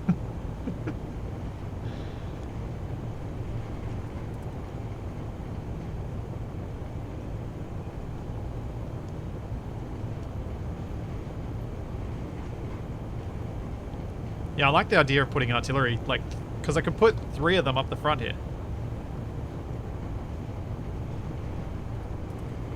At least 1, anyway. Alright, well, I guess it's time to say goodbye to this little guy that never got used and was a terrible idea and probably should never have been made. Bye!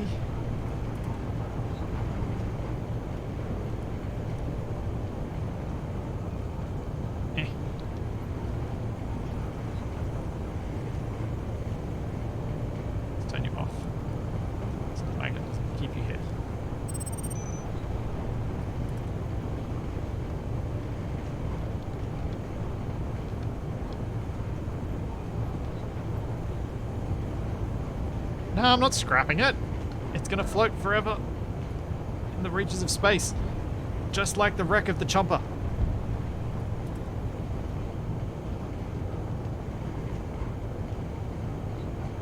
See you never.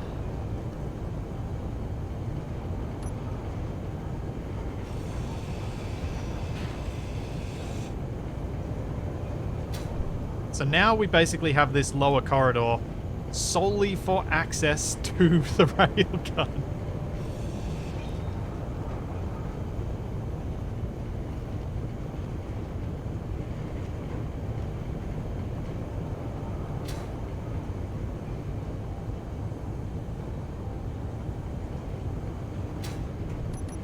Hang on, I need this where I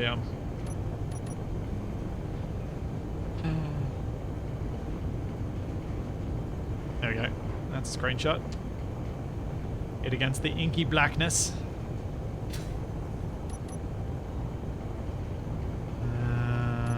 Okay.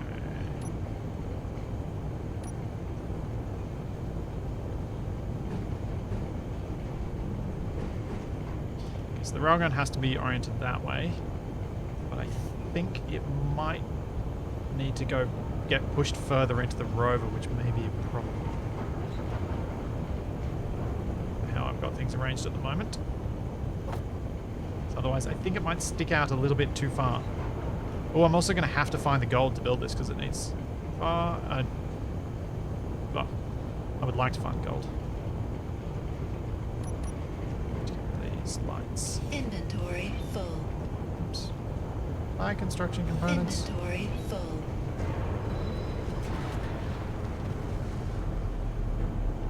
Bloop.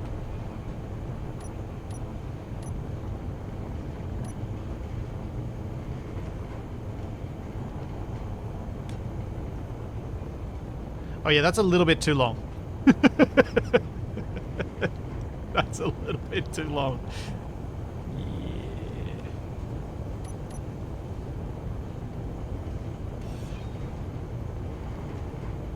That's too long.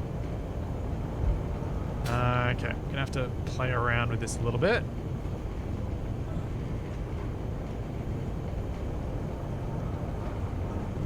So what I'm thinking is, if I replace these blocks with some passageways, then I can put the gun in the middle.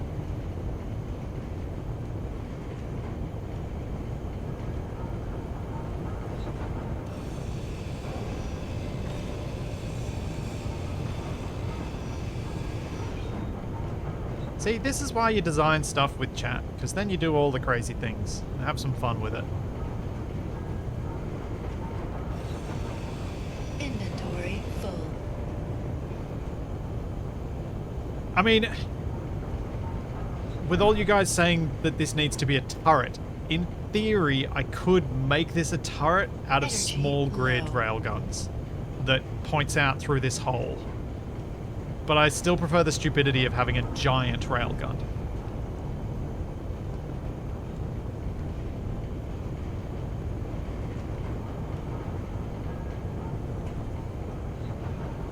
And yes, I am intentionally traveling at 100 meters a second because I know how much it's annoying people and concerning people.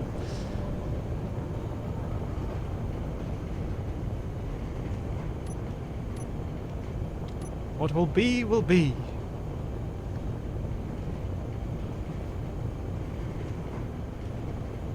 Yeah, no. Don't have that block on my thing.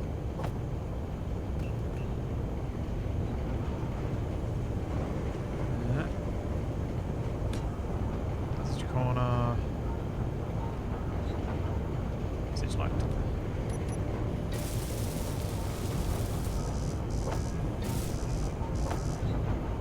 Alternatively, slow down a little and let the rover dock again. Yeah, yeah. Although I'm not sure I knocked it out perfectly straight.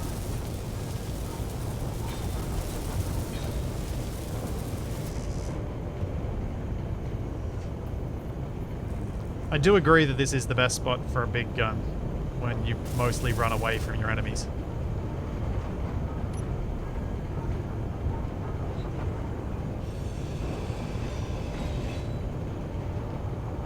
Energy critical.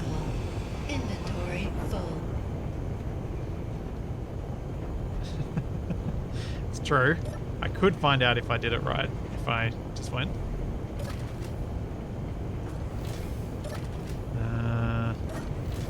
Oh no, wait. I want to go to the med bay.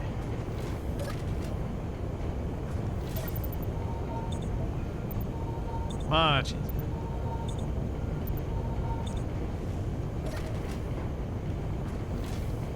I'm vaguely heading in a direction that I want to go, so there is that.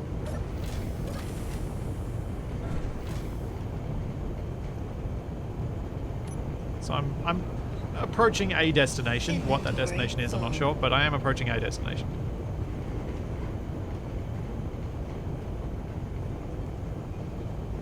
It's so weird. I run faster toward the rear of the ship than the front, and it's messing with my perception of stuff. I know why it's happening, and I know that it should be happening, but it feels really weird running forward on the ship. Because I only run at 4.38 meters a second versus the 10 that I run backwards. Inventory full.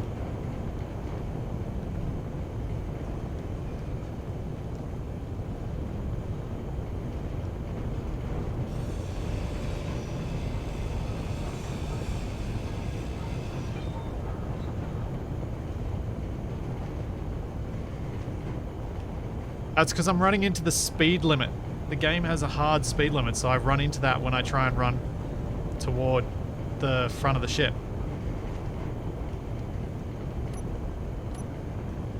Obviously, that would not be the case in the real world. But in Space Engineers, it is.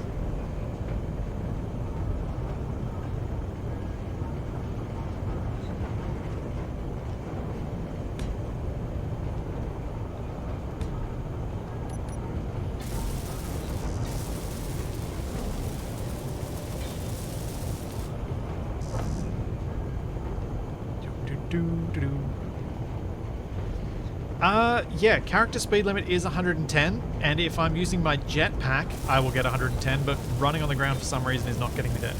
I don't know why.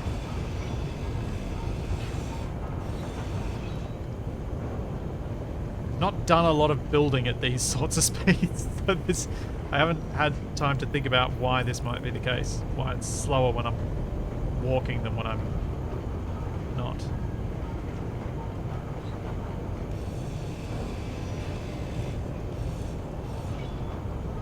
Something unfortunate here is that to keep these thrusters where I want them, and I do want them there, I can't have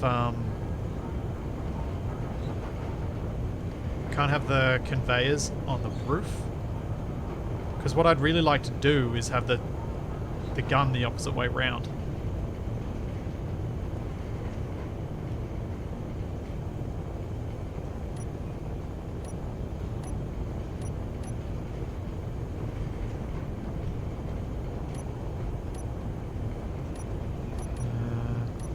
What am I doing?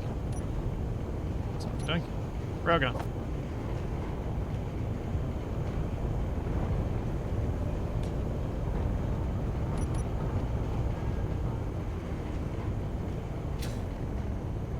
There we go. Let's call it subtle.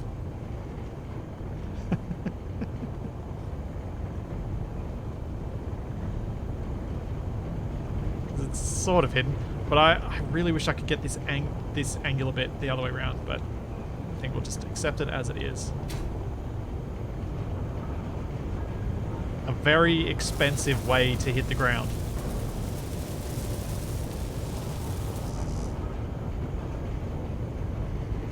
Wait, now I'm able to run 10 meters a second. What? Okay, the game's just being weird about it. See, now I'm running normally. Weird. Yes, it's not subtle, it's subteal. This is going to be a lot of running back and forth.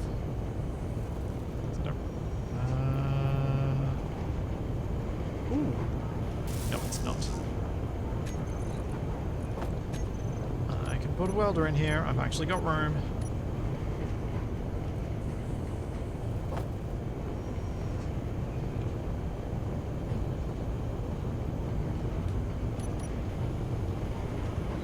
What the?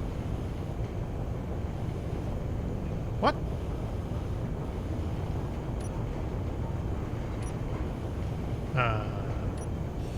Okay, goodbye passageway then.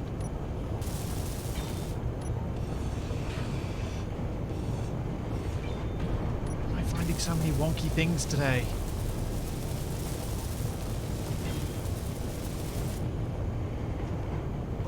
Also, did I align that right? I have no idea.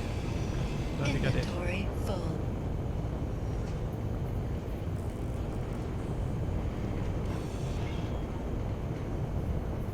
This was supposed to be faster, but I'm not sure it's working out that way anymore.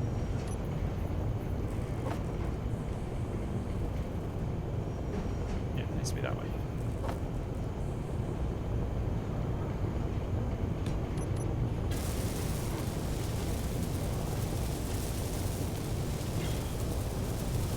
Oh yeah, I'll definitely want a rear-facing targeting camera. Absolutely.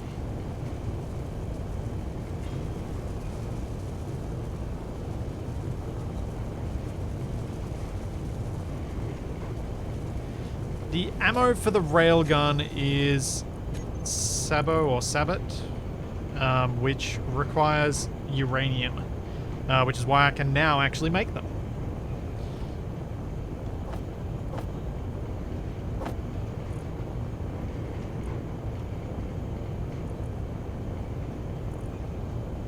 I've always pronounced it Sabo, but I've heard people say it other ways. I would say Sabo.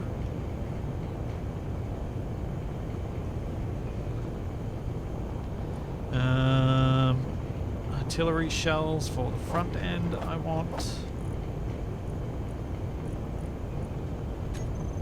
Get rid of this.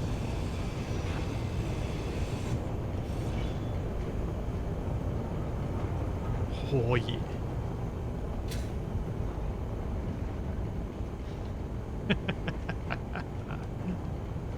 It's a thing of ridiculousness and beauty.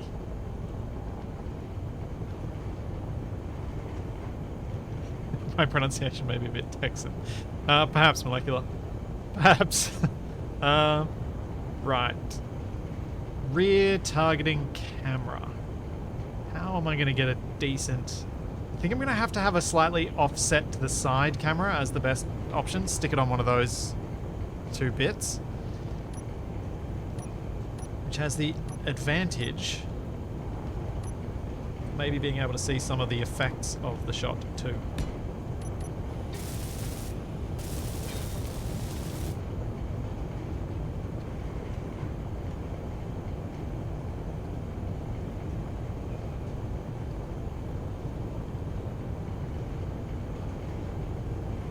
Yeah, I could make this one into a... no, see... I could make this one into a cross. But it'll be fine. I'm just going to be targeting center of mass of the ship that I'm targeting, because it's a railgun. Its intent is to do penetration damage, so I'm going to want something that's... I'm going to want to hit somewhere down the middle and hope I hit a critical system. Energy low. But what we're going to do is hopefully find us an enemy ship to shoot.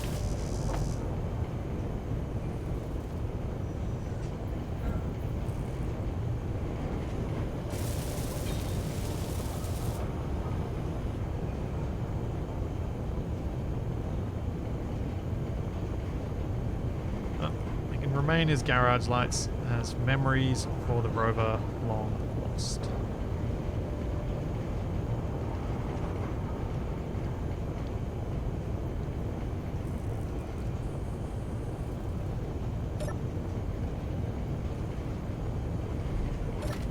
Yeah, Diabolic. All of my streams are uploaded to my second YouTube channel, youtube.com/Blipsy.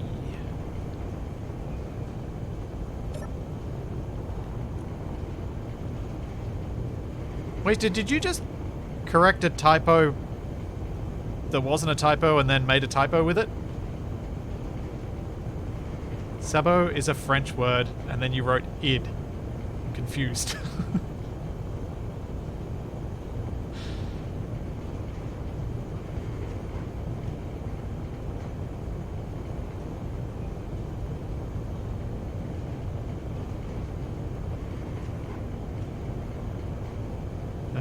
Right. Ammunitions.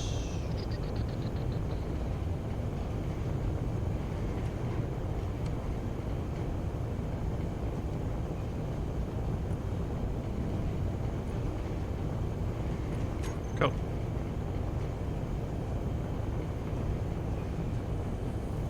And now I'm back to the weird unable to walk forward thing.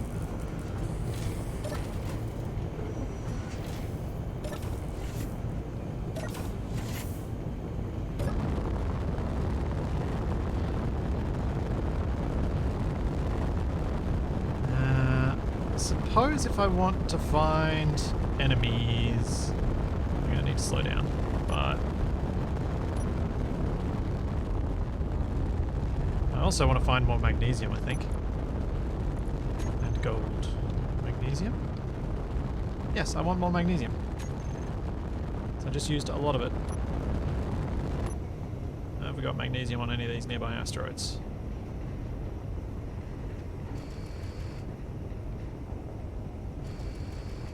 Stone and ice.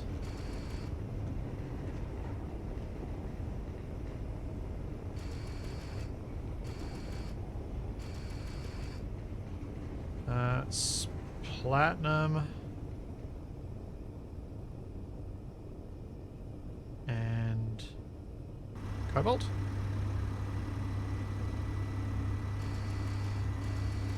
That one is iron.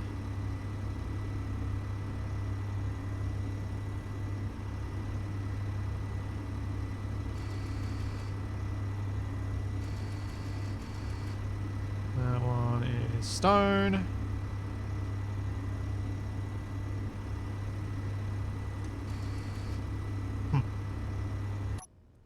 Guess we need to keep moving forward.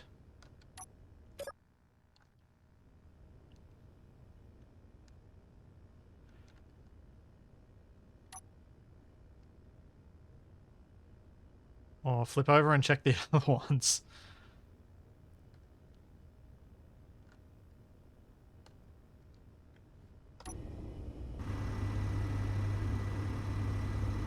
mining. This one has ice. This one has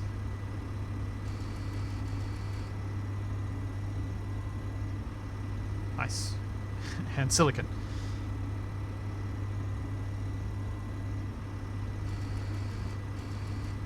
This one.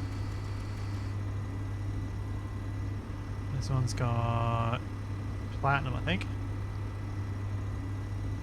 Oh no, this one looks like it could have gold. No, it's not gold. It's uranium? Is that?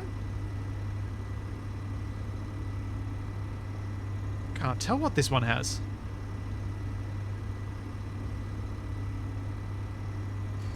It does look like part of the screen is missing.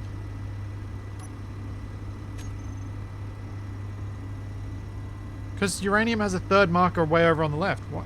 I think the mini LCD screen might be a problem.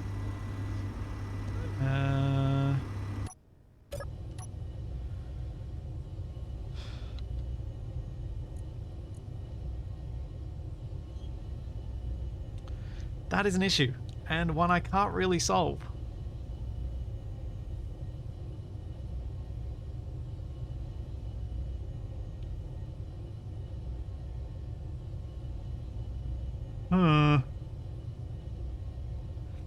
This is the radio spectrometry mod by Drago. It's a really cool mod. Except I've run into an issue in that it doesn't like the smallest... Ooh, Reaver Piercer. Here we go.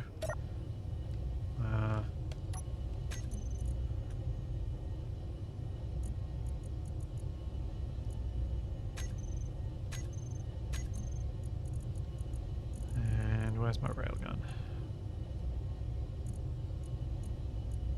What? What? I don't have 2 railguns.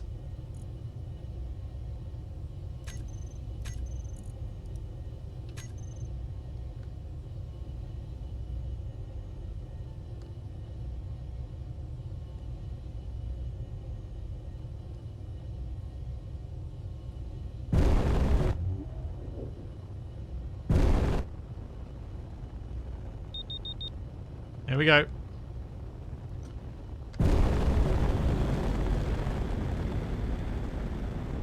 Here we go.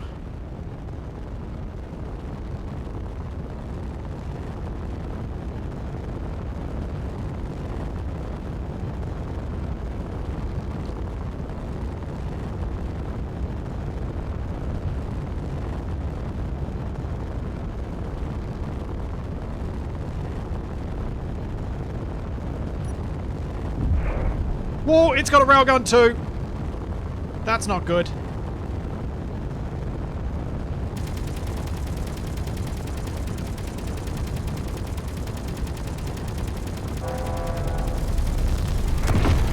Oh, I missed. I guess it's time to jump.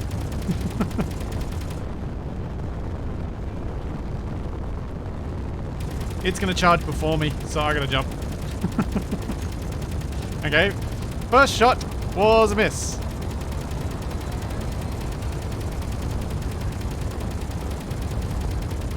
Bye.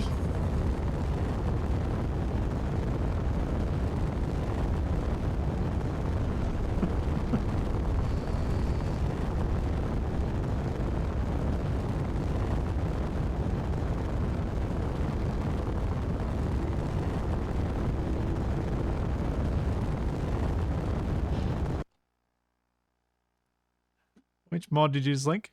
Toggle crosshair with kit. I don't like crosshairs. You know this, Wasted. Oops. Alright, we need another... thing. What I really want to do is find an assert ship that I can use this on, because then I'm more likely to hit. I just got too close to that Reaver. I was hoping to be at sort of the 1.5K-ish range, so that I wasn't in regular turret.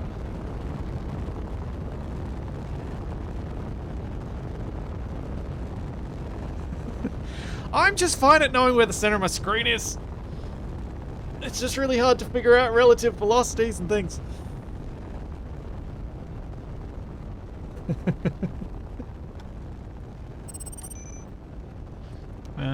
Right. Let's keep hunting for gold and magnesium.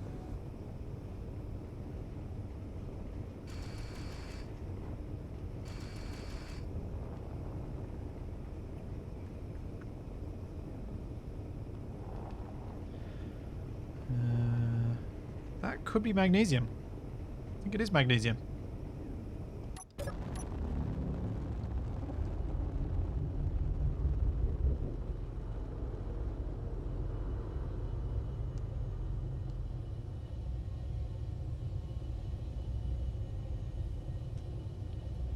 So, if we invented a railgun, can we get a crosshead aim it? No. Exactly.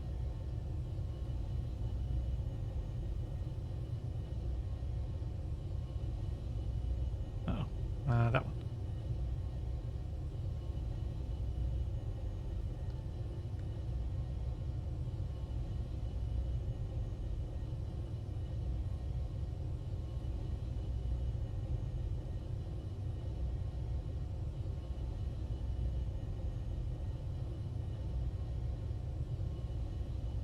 Aiming is for chumps. There you go, now you know I've hung around with Capac too much.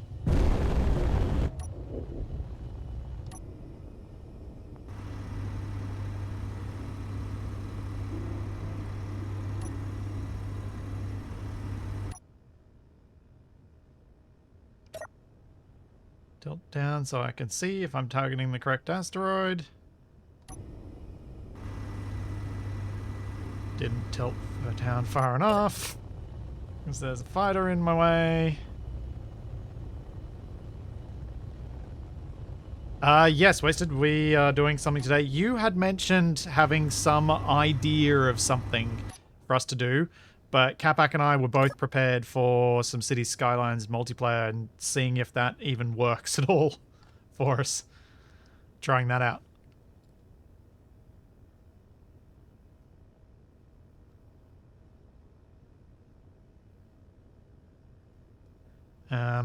I'm sure Capac will be around in the next half hour or so. Yep. I think that's a good fallback option, Wasted. EDF as a fallback. I figure we try getting the Skylines things to work. It does seem like it's very early stage. So stuff like traffic isn't synced. As in the individual vehicles aren't synced. But I think the amount of it is. Stuff like that. Yes, our Rimworld colony sadly failed. Also, Capac's online. And clearly playing something else that he just quit. / his PC crashed. City Skyline has a co-op mod.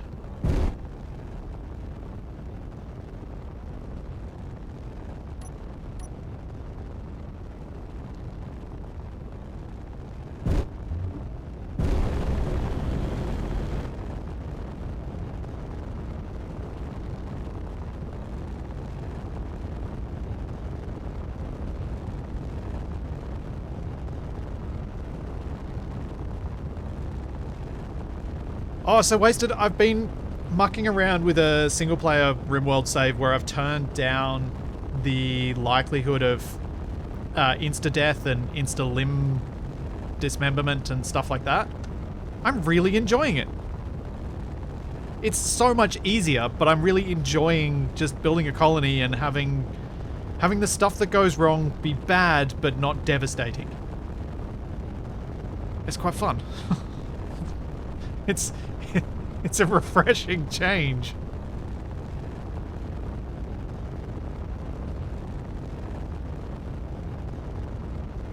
So, I think there are some adjustments we could make that would make it a lot more interesting for us next time. You think Tynan watched too much ambiguous amphibian? Potentially. Does feel a bit that way. This asteroid is huge.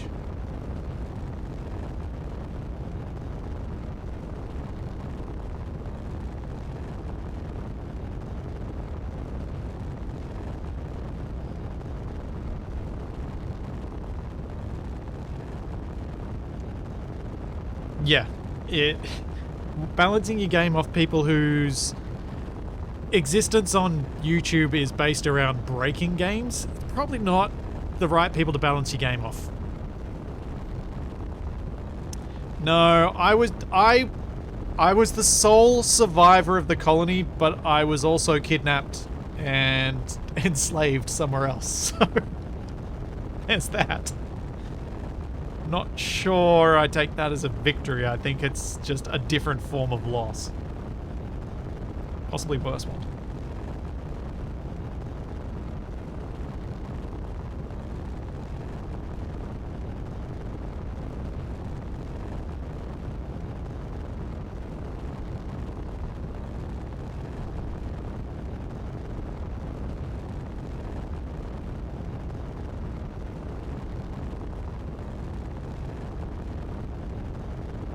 I keep having Steam pop up little notifications saying Capac's games are available for you to play, which usually means his PC keeps crashing.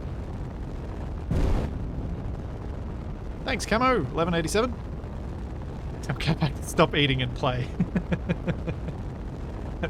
I think Capac might be getting a bit frustrated by something.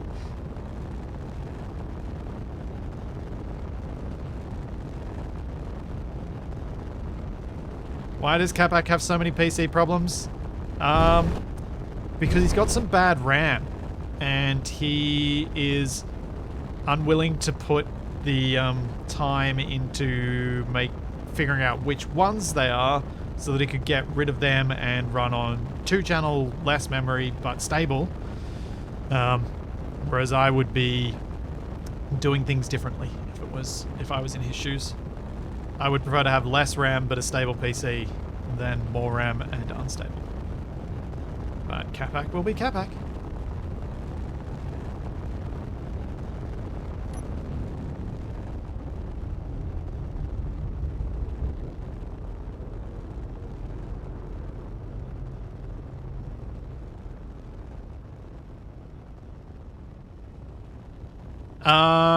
Not if you don't know which RAM stick it is and it's not a regular fault. Molecular, so pull one stick and play does not work. Capac's crashes are quite intermittent, but his RAM did not pass a memory test.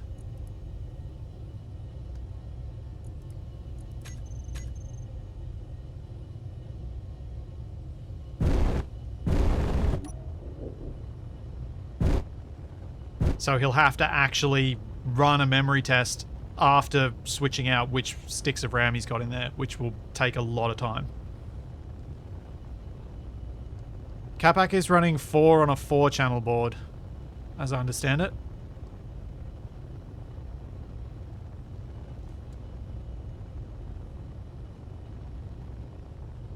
Thanks, Nuki World. Thanks for 17 months. Yeah, just as I said, no, his RAM does not pass a memory test, as he told me. Capac's getting better with dealing with hardware issues. Like, this is a guy who only built his first PC a couple of years ago. Like, that PC that all of his subs and stuff helped. Helped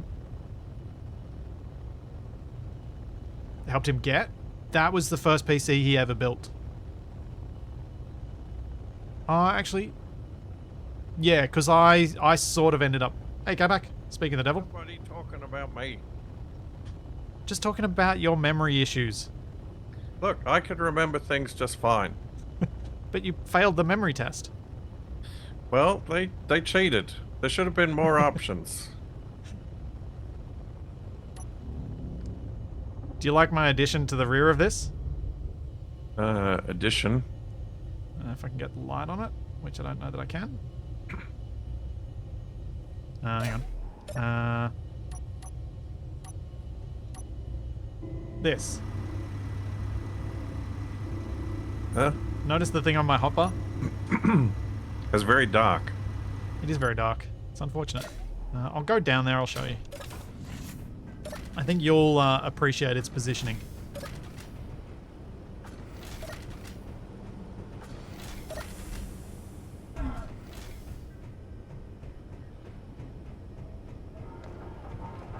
This. How are you going to park the buggy in there now?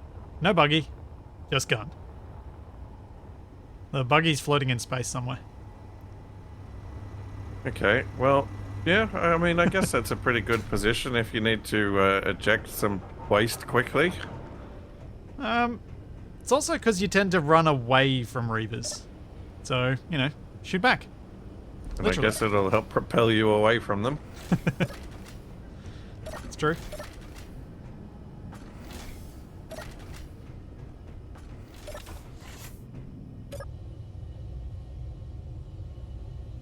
Have you had many Reaver encounters? I have. I missed my shot on the last one and then had to jump because I was too close I see. to wait to take a second shot. Also, it had a railgun, so I didn't want to hang around because it shot first and it was going to get the next shot first.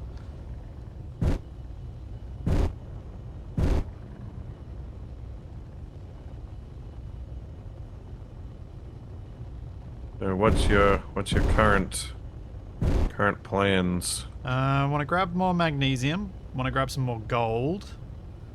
Finish off my second jump drive and then decorate this thing and publish it to the workshop. But I also want to use it to fight a few things now that I've got a railgun on it. So I'll probably muck around with this a little bit longer. Mm-hmm. Is there any particular goals for it that you still want to hit?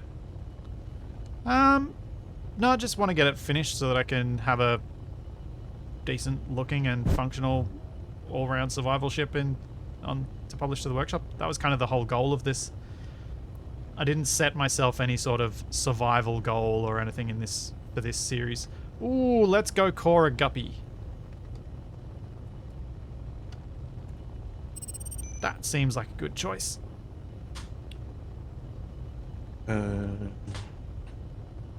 Everybody's asking me questions. Yeah.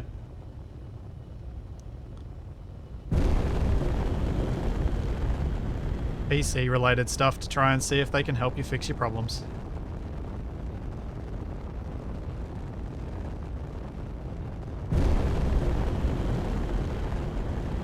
Come here, guppy.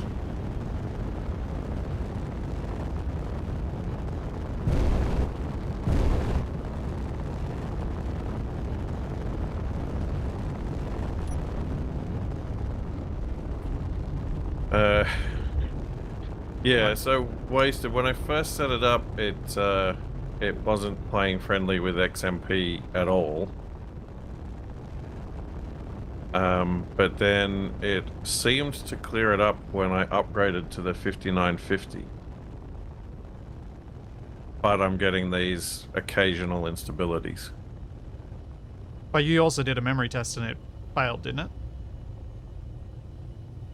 I can't remember which test it was that I did, but yeah, it said that something was iffy.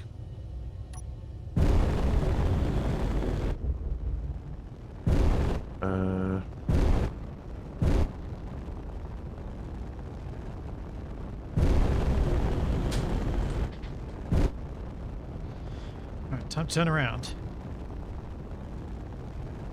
Yeah, I'm running the ASRock Tai Chi X570.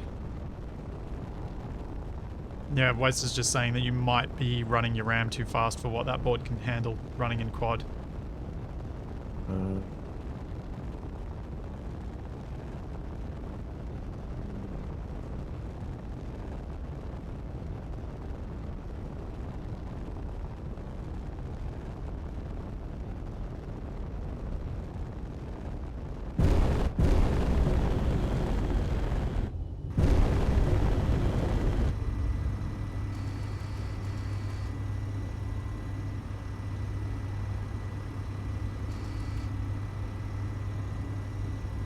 Oh, drone inbound. Great. That build list isn't entirely accurate because it's a 5950 rather than a 3600 now. Oh, what a hit! Whoa, what the? Time to jump. Thanks, I hold tab for a few seconds. Yeah, got a hit.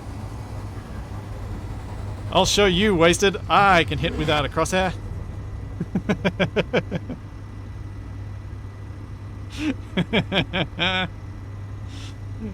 Thanks, Asdrazgen Engiven. Asdrazengivin.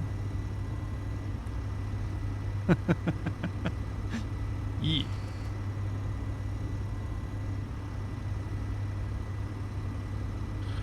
I think I did look at those memory tables on the web page, and my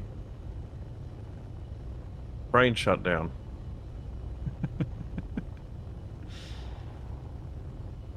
Oh yeah. Yeah, it's. Did anyone manage to clip that? Can I clip that? Am I too late? Nope. I'm probably too late. I wanted to get out of there because there was a drone. And there's a space pirate drone facility here. Fantastic.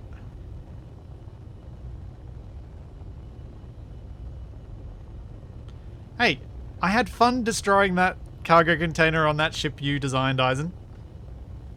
So it was worth it.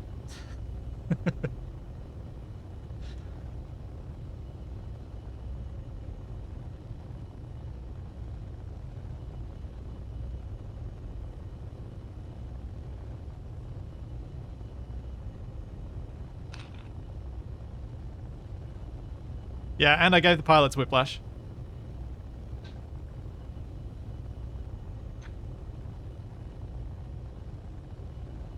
I should be fine power-wise. I'm running an 850 watt.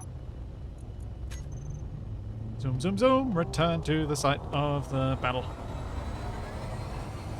Maybe.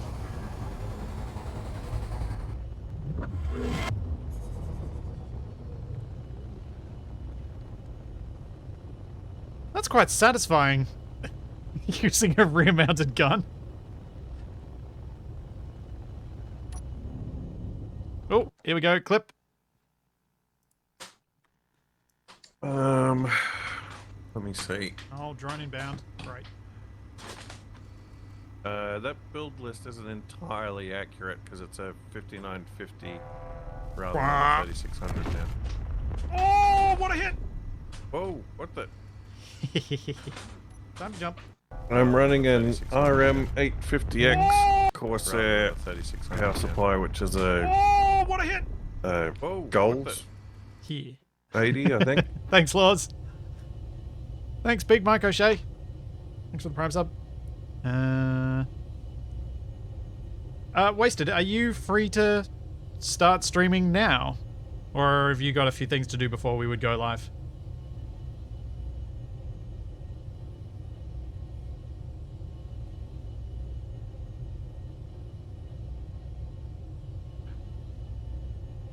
Yeah, I upgraded to the 850 when I put the 3080 in.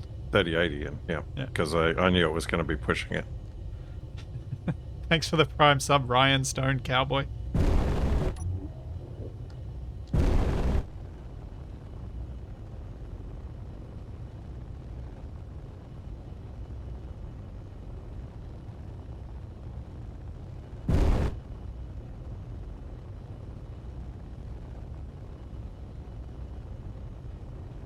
It's Freddie. It's on the it's on whatever the board's XMP profile is. I haven't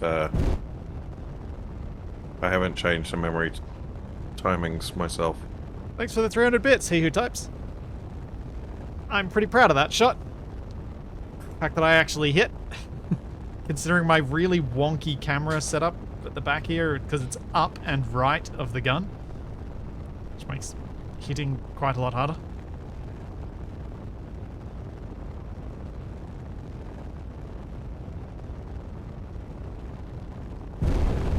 Let's get close to this thing a bit quicker.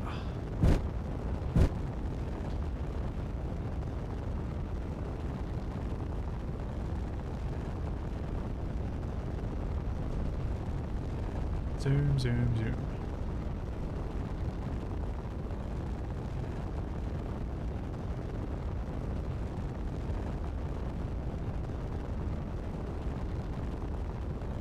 Can't see the magnesium anywhere on the surface. Which is annoying.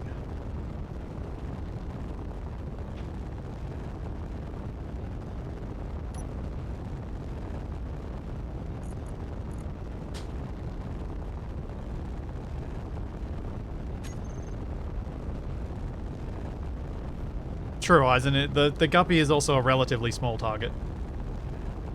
Big enough, but still relatively small.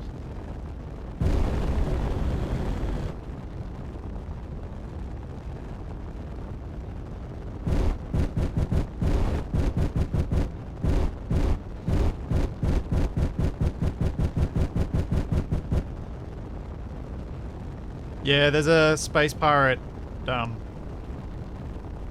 Mayday beacon that's popping up and off. No need to worry about it.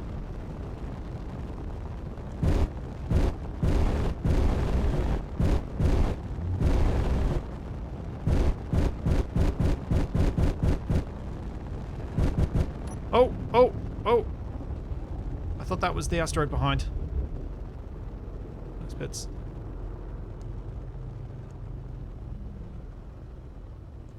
Could have gotten messy.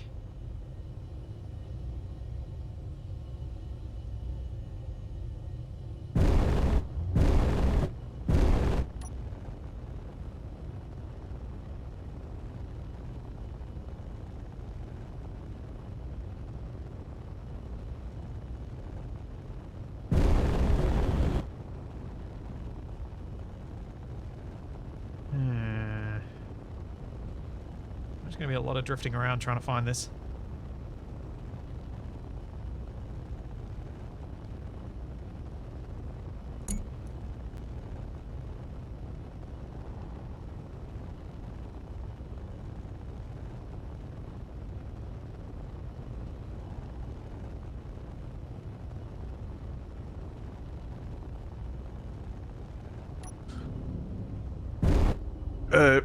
Freddy, I did try... there was that guy that made the Ryzen memory, like, timings calculator. And I tried running everything through that back when I had the 3600. To try to get it to run at approximately its rated speed. But even on its most moderate settings on that calculator, it wouldn't run properly with the 3600. Then when I upgraded to the 5950, I switched it to the default XMP profile, and it did work. So I might try finding that calculator again and running it on the, and going for the conservative numbers and see how it works. I think I did have to BIOS update for the 5950. It's been a frustrating process for you, hasn't it? Yep. Always gotta be something. Yeah. Yeah. As the person who had all of the crashes during Wrong Way Up, yeah. It's always gotta be something.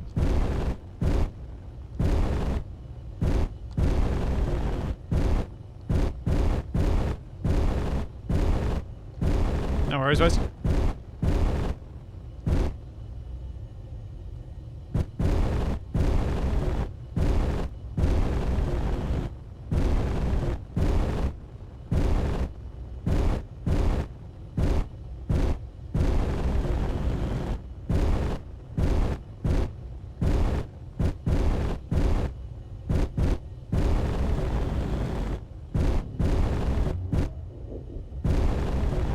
Surprised I've managed to hold off on a CPU upgrade for what seems like it might be another generation.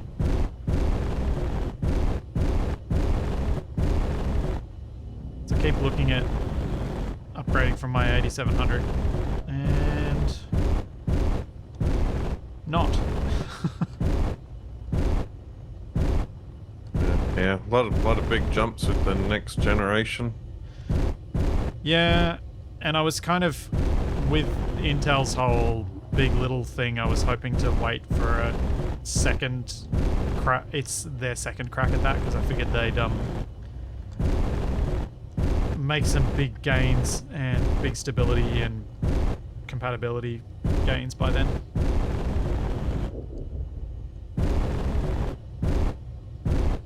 Yeah, Wasted, there is a lot to be said for a stable platform, even if it's not the fastest out there.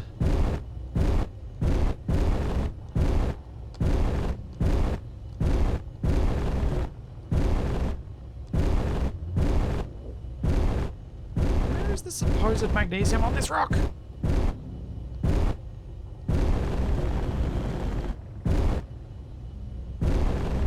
Oh, jeez. Okay, hello. Glad I got wheels there. Just bumped into the rock. It's real dark back here.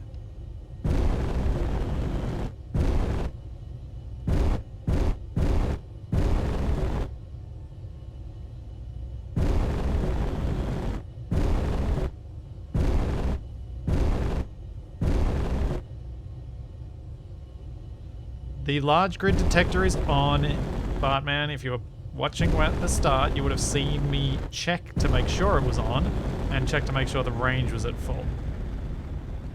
Both of which are the case, and it's still not detecting anything.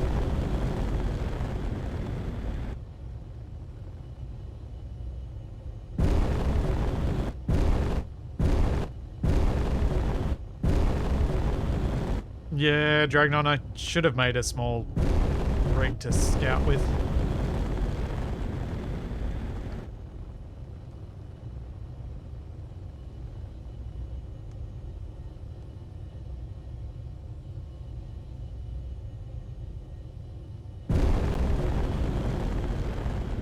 Oh, more Reavers.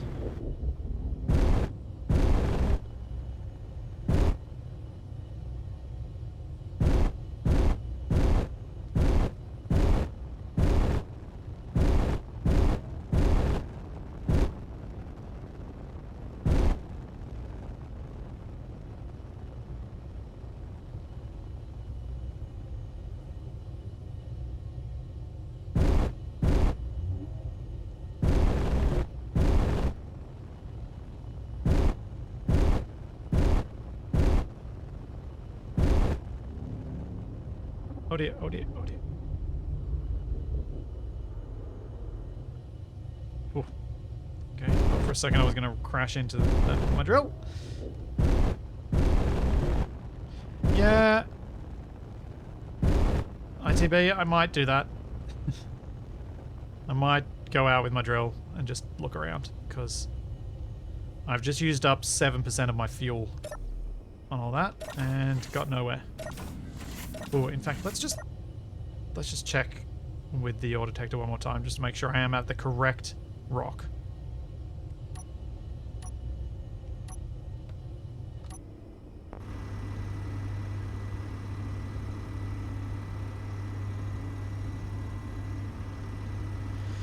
Yeah, there should be magnesium here.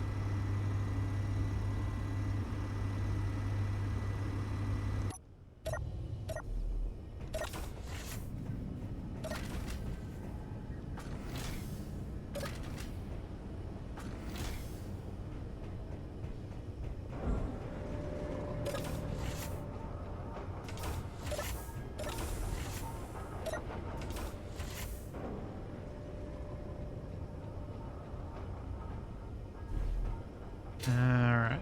Drill. Let's search.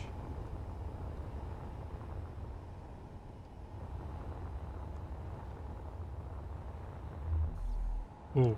Ooh. Ooh. Let's have a GPS for where this is.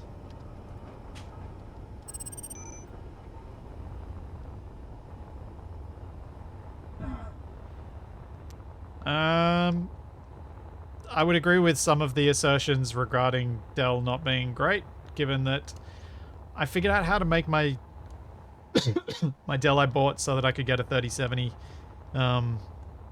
when you couldn't get any stable. Taking the case off it now runs as an open build. And the thermal performance is so much better that it's now actually stable. Has it got a non-standard motherboard? Yes. Yeah. With non-standard power. So if I were to try and rebuild it, I would need a new motherboard, I'd need a new motherboard, new power supply, new case.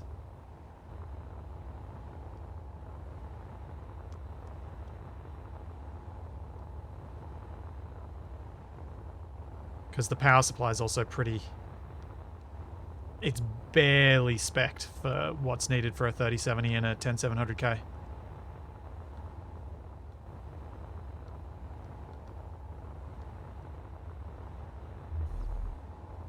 But if I hadn't bought that, the time when my 3090 was getting repaired, I would have had no reasonable way of streaming. So it was useful. You could have switched to mobile game streaming.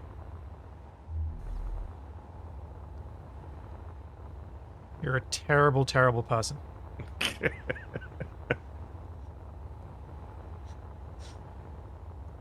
I don't... Is there...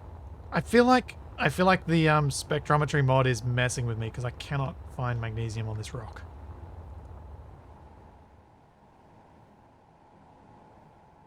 Yeah, it's pretty big. He who types suggests might just be deeper than your drills detector. It could be. You don't have a large detector on the rover? I do have a large detector on the rover and it's not detecting anything. Oh. That's the really annoying thing. I was figuring it'd spot it relatively easily, but it's not spotted anything. The whole asteroid should be in range of the large detector, surely. Most of it, not all of it, because it is 150 meters only. Have you done a lap with the rover? Drago, I wasn't being serious about suggesting that it was lying. That was very much me being facetious. I've done something close to a lap with the rover, or at least I've floated around a bit, and have not found anything, and have used up a lot of my fuel.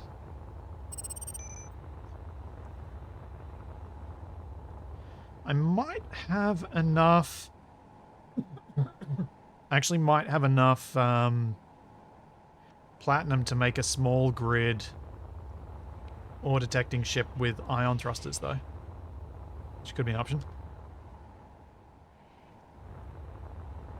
Yeah, Drago, I was aware that these little asteroids counted as part of the same asteroid. Because they're all spawned together. They're the same voxel map, so I presumed that these counted as part of the scanning the same as the big asteroid does.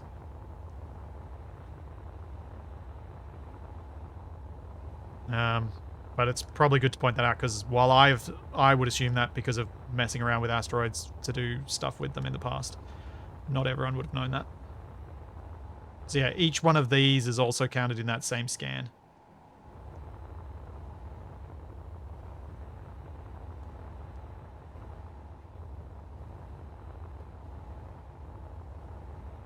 Oh, I think an animal might be living in there. Yeah, it's got a cool little network of caves. Could be a bear. I'd watch out.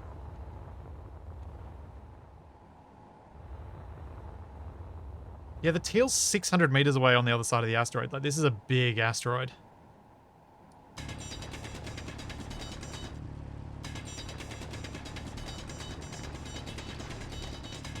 What I'm thinking I might do is make a little ion-powered thing with a drill, so I can go right-click mining with it. And using a... It'll still be a small grid detector, but... If it's right in the middle of this asteroid, I'm not really going to be able to get it. I'm probably better just going to a different asteroid. Although, there are 2 Reavers nearby, so maybe not just now.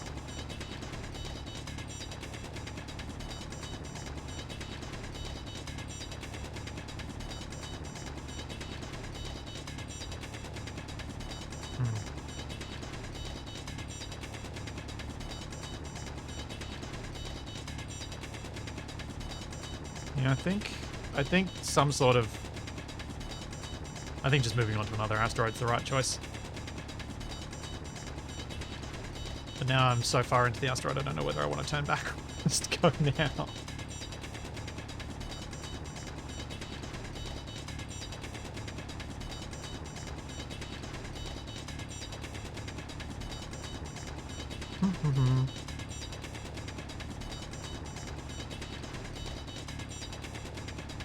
Dig in a bit, build 2 huge arms that can pull you deeper so you don't have to use your thrusters.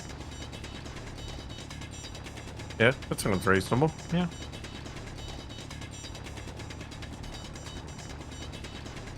I wish it was, and I'm not suggesting that someone would ever could do this, but I do wish it was much easier to figure out how to control limbs to pull yourself through things in natural ways.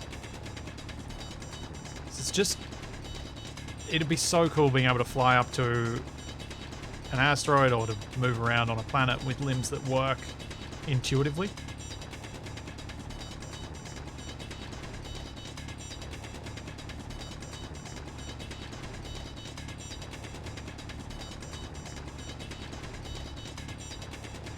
Yeah, Drago, something like that. Something that's easier to set up than MRMOS. God, if I ever manage to get my head around that thing, I will be able to build some incredible cranes that are really easy to control.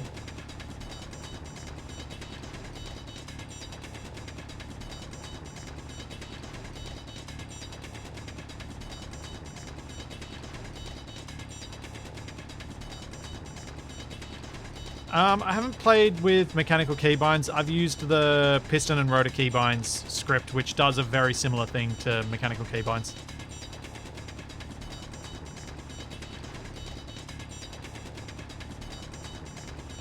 You sort of can, Dragnon, but using the turret controllers for multi-layered control is a bit fiddly in switching Energy between the low. fine control and the rotor control. And you have to really think carefully about how you're doing it when you set it up. Oh, my path is nowhere near straight. Oh, it's actually not too bad.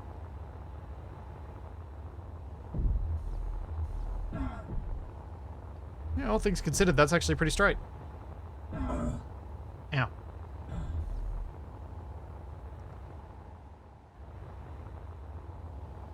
Just realized I might have run out of power before I got there, so I decided to turn around.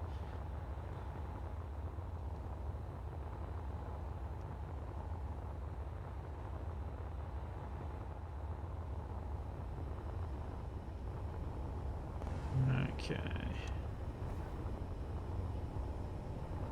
I'm abandoning this asteroid.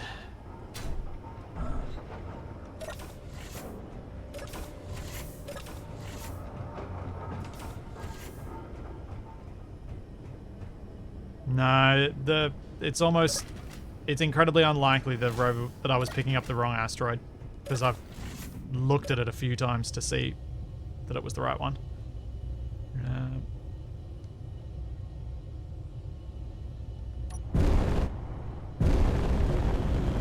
Let's get out of here. Find somewhere different.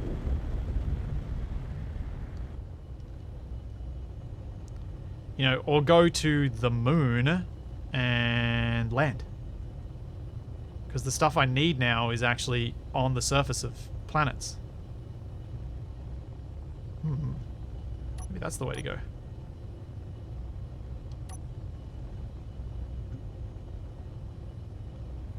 I reckon that is the way to go.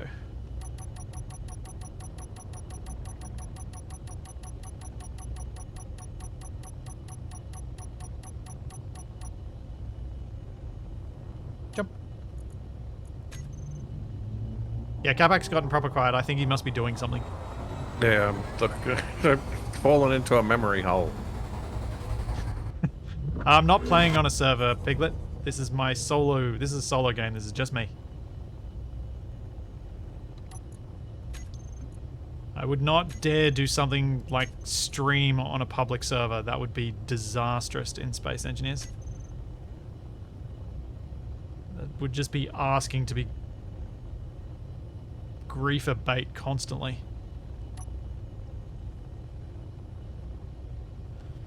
Yeah, Edric, I reckon I can land on the moon with the amount of lift I've got. Maybe. Possibly. I'm going to give it a go. Assuming I can get enough stuff. Assuming I can get there.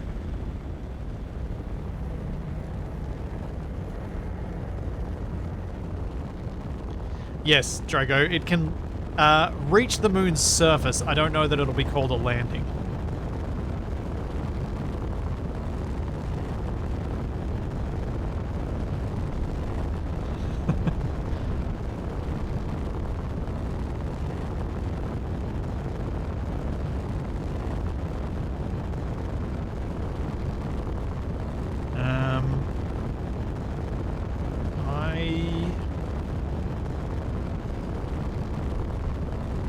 Should be able to, with the moon's gravity, much more easily land tail down as well. So that's what I'll try and do. Oh, I've discovered Branches Sappers. Commercial freighter.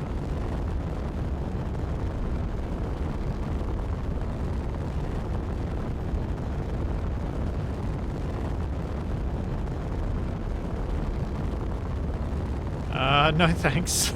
I'm not going to activate Corrupt and have Survival Unlikely Moon 2. Sounds like bad.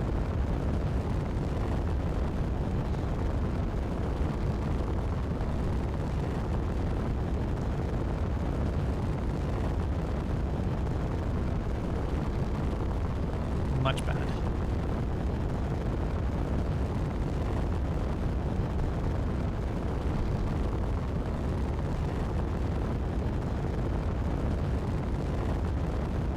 I could probably range find the moon, but I need to get a camera on the front. See ya, Drago. Should have left my camera on the front for the targeting thing. It would have helped me with the jump drive. Oh well.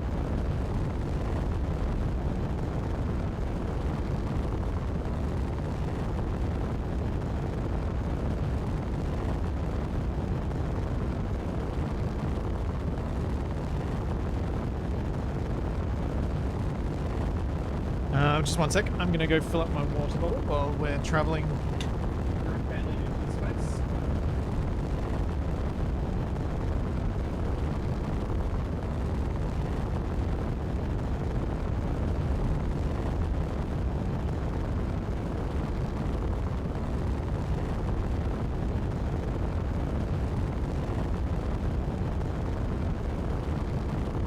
%.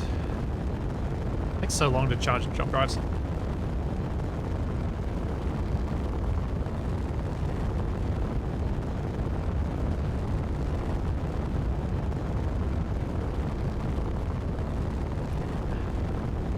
Thank you for the GPS, Piglet, but I don't like using things like that.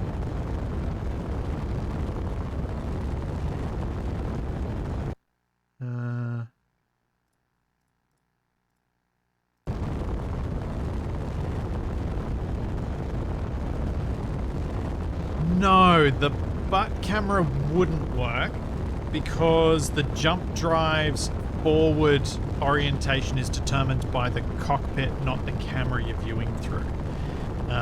So because I'd be looking the wrong way, I'd jump the opposite direction to what that camera points at.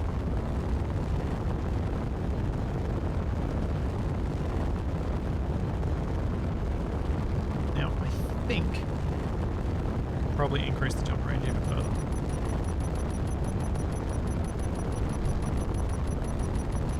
Let's just go max. Why not?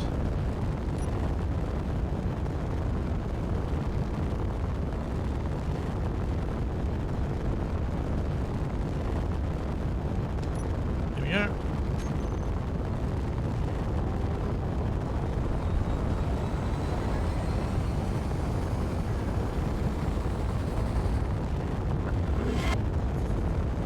Yep, still got quite a ways to go.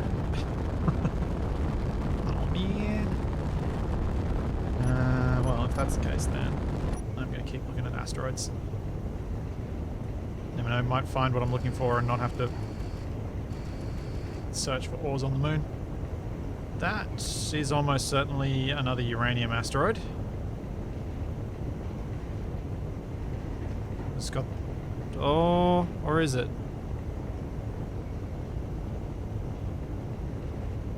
Yeah, I think it is.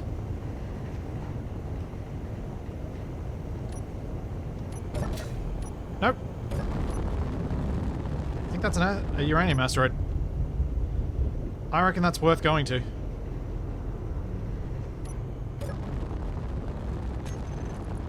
Now what I want is Spect camera. It's a separate thing.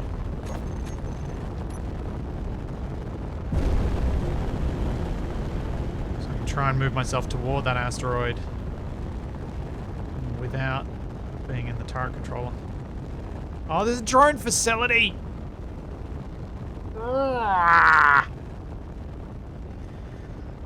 Well, that messes with that plan then. No uranium for me. Nope. Nope, nope, nope. The vanilla drones suck. They get pumped out way too quickly. Me with my single gun.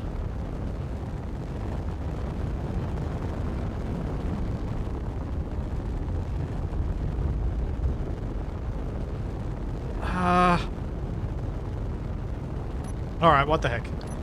Let's do it. Let's attempt to destroy the thing with my butt gun.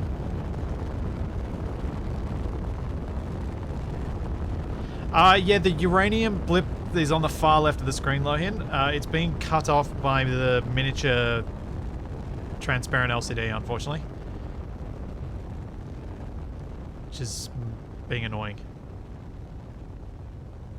And clipping the edge of the screen.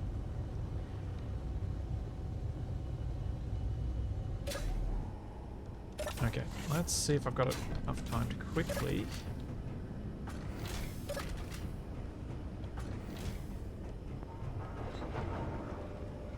No, actually. I was going to try and build my artillery guns up front.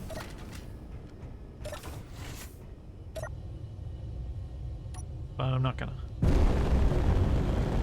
So I just realized an advantage of facing my back end toward this puts my fighter in the right position and puts me in a position to fly away quickly if needed.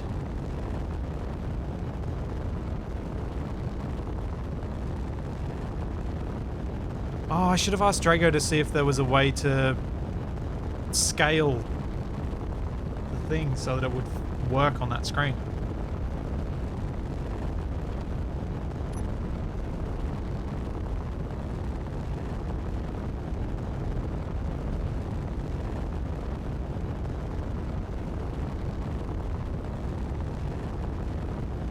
Oh dear. Be careful, Splitsy. If you are too successful at conquests, your enemies may dub you a rear admiral. Bye, drone.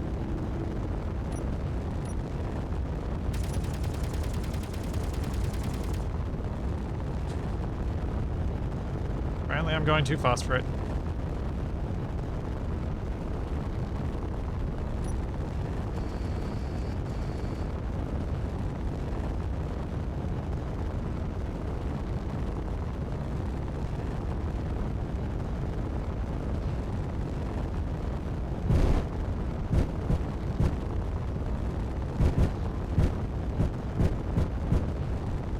Oh boy.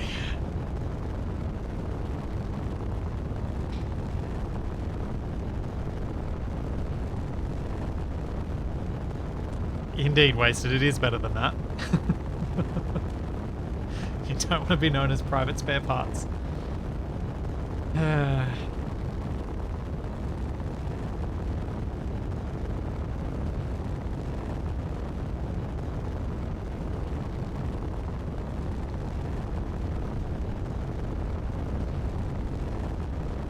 Magron, that was a whole extra stream ago.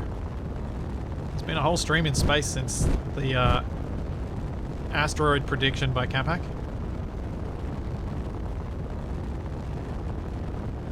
No, back in the good old days.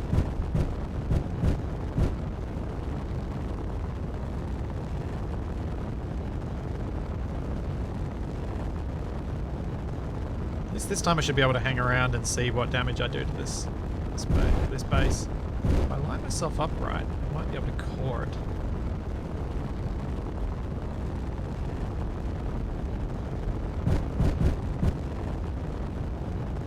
Seems pretty good. Alright.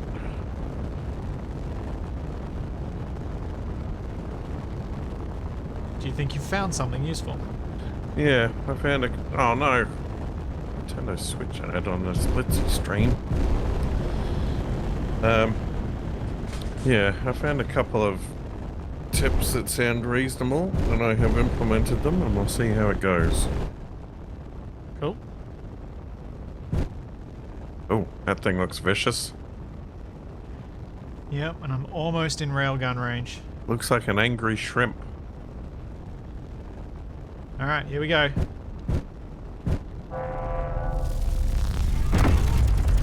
Oh, that was a miss.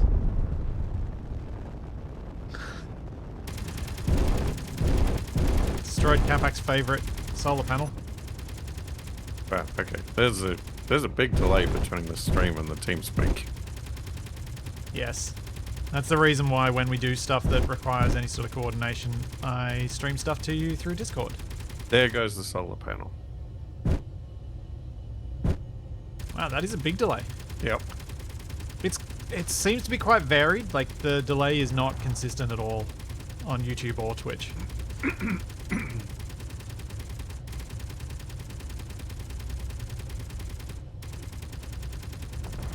I guess it'll stop people from stream sniping us. I suppose. Oh. That little red marker floating past. That'll be the drone that just got shot up. Oh!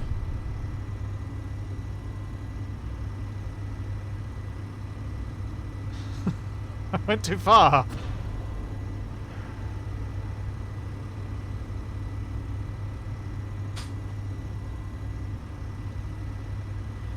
Definitely Stupid. don't need a crosshair. No, the crosshair won't help because I'm misaligned from where the gun is. So it won't even. It's not even that side of things. How's it going? You gotta compensate. Hello. Yeah, it'd be nice if I'd been able to put the camera above or below, because then it's a lot easier to adjust, but it's above and to the right.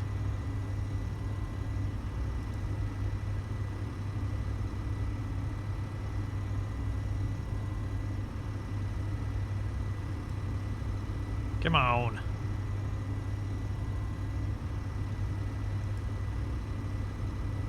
Just want to get a good hit.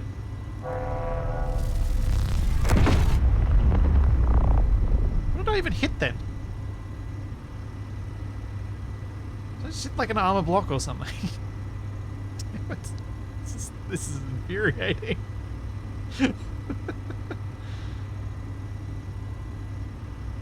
Oh, what does that mean?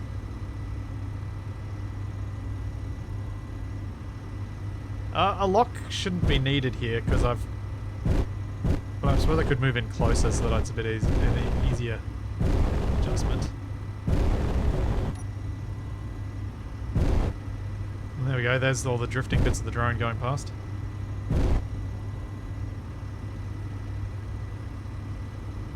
No, my railguns hit every single time.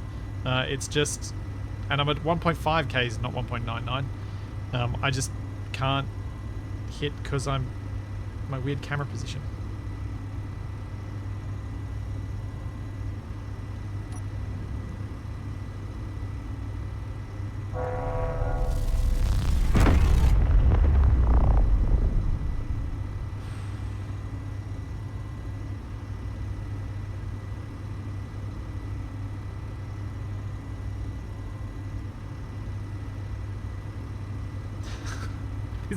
This is why sniper weapons in Space Engineers against the old school NPCs are cheesy as anything.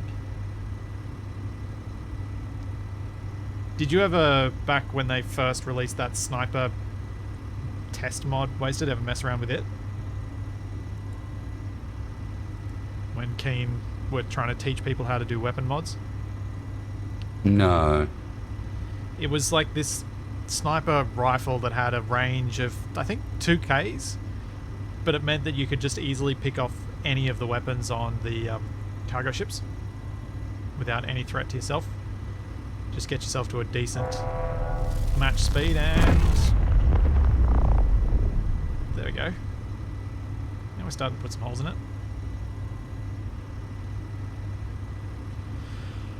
But shall we start seeing if we can get a City Skylines thing to work? We can give it a go, certainly. Might take one more shot, and then we'll jump across to that.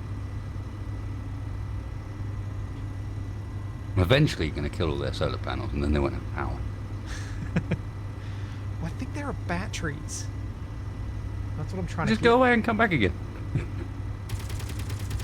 Oh, another drone.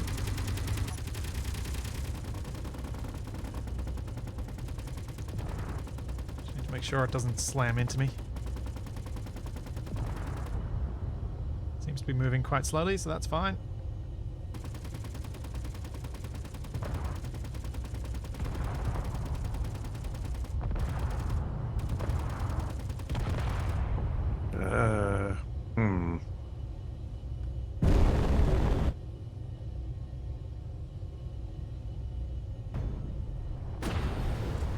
Boing, off the wheel.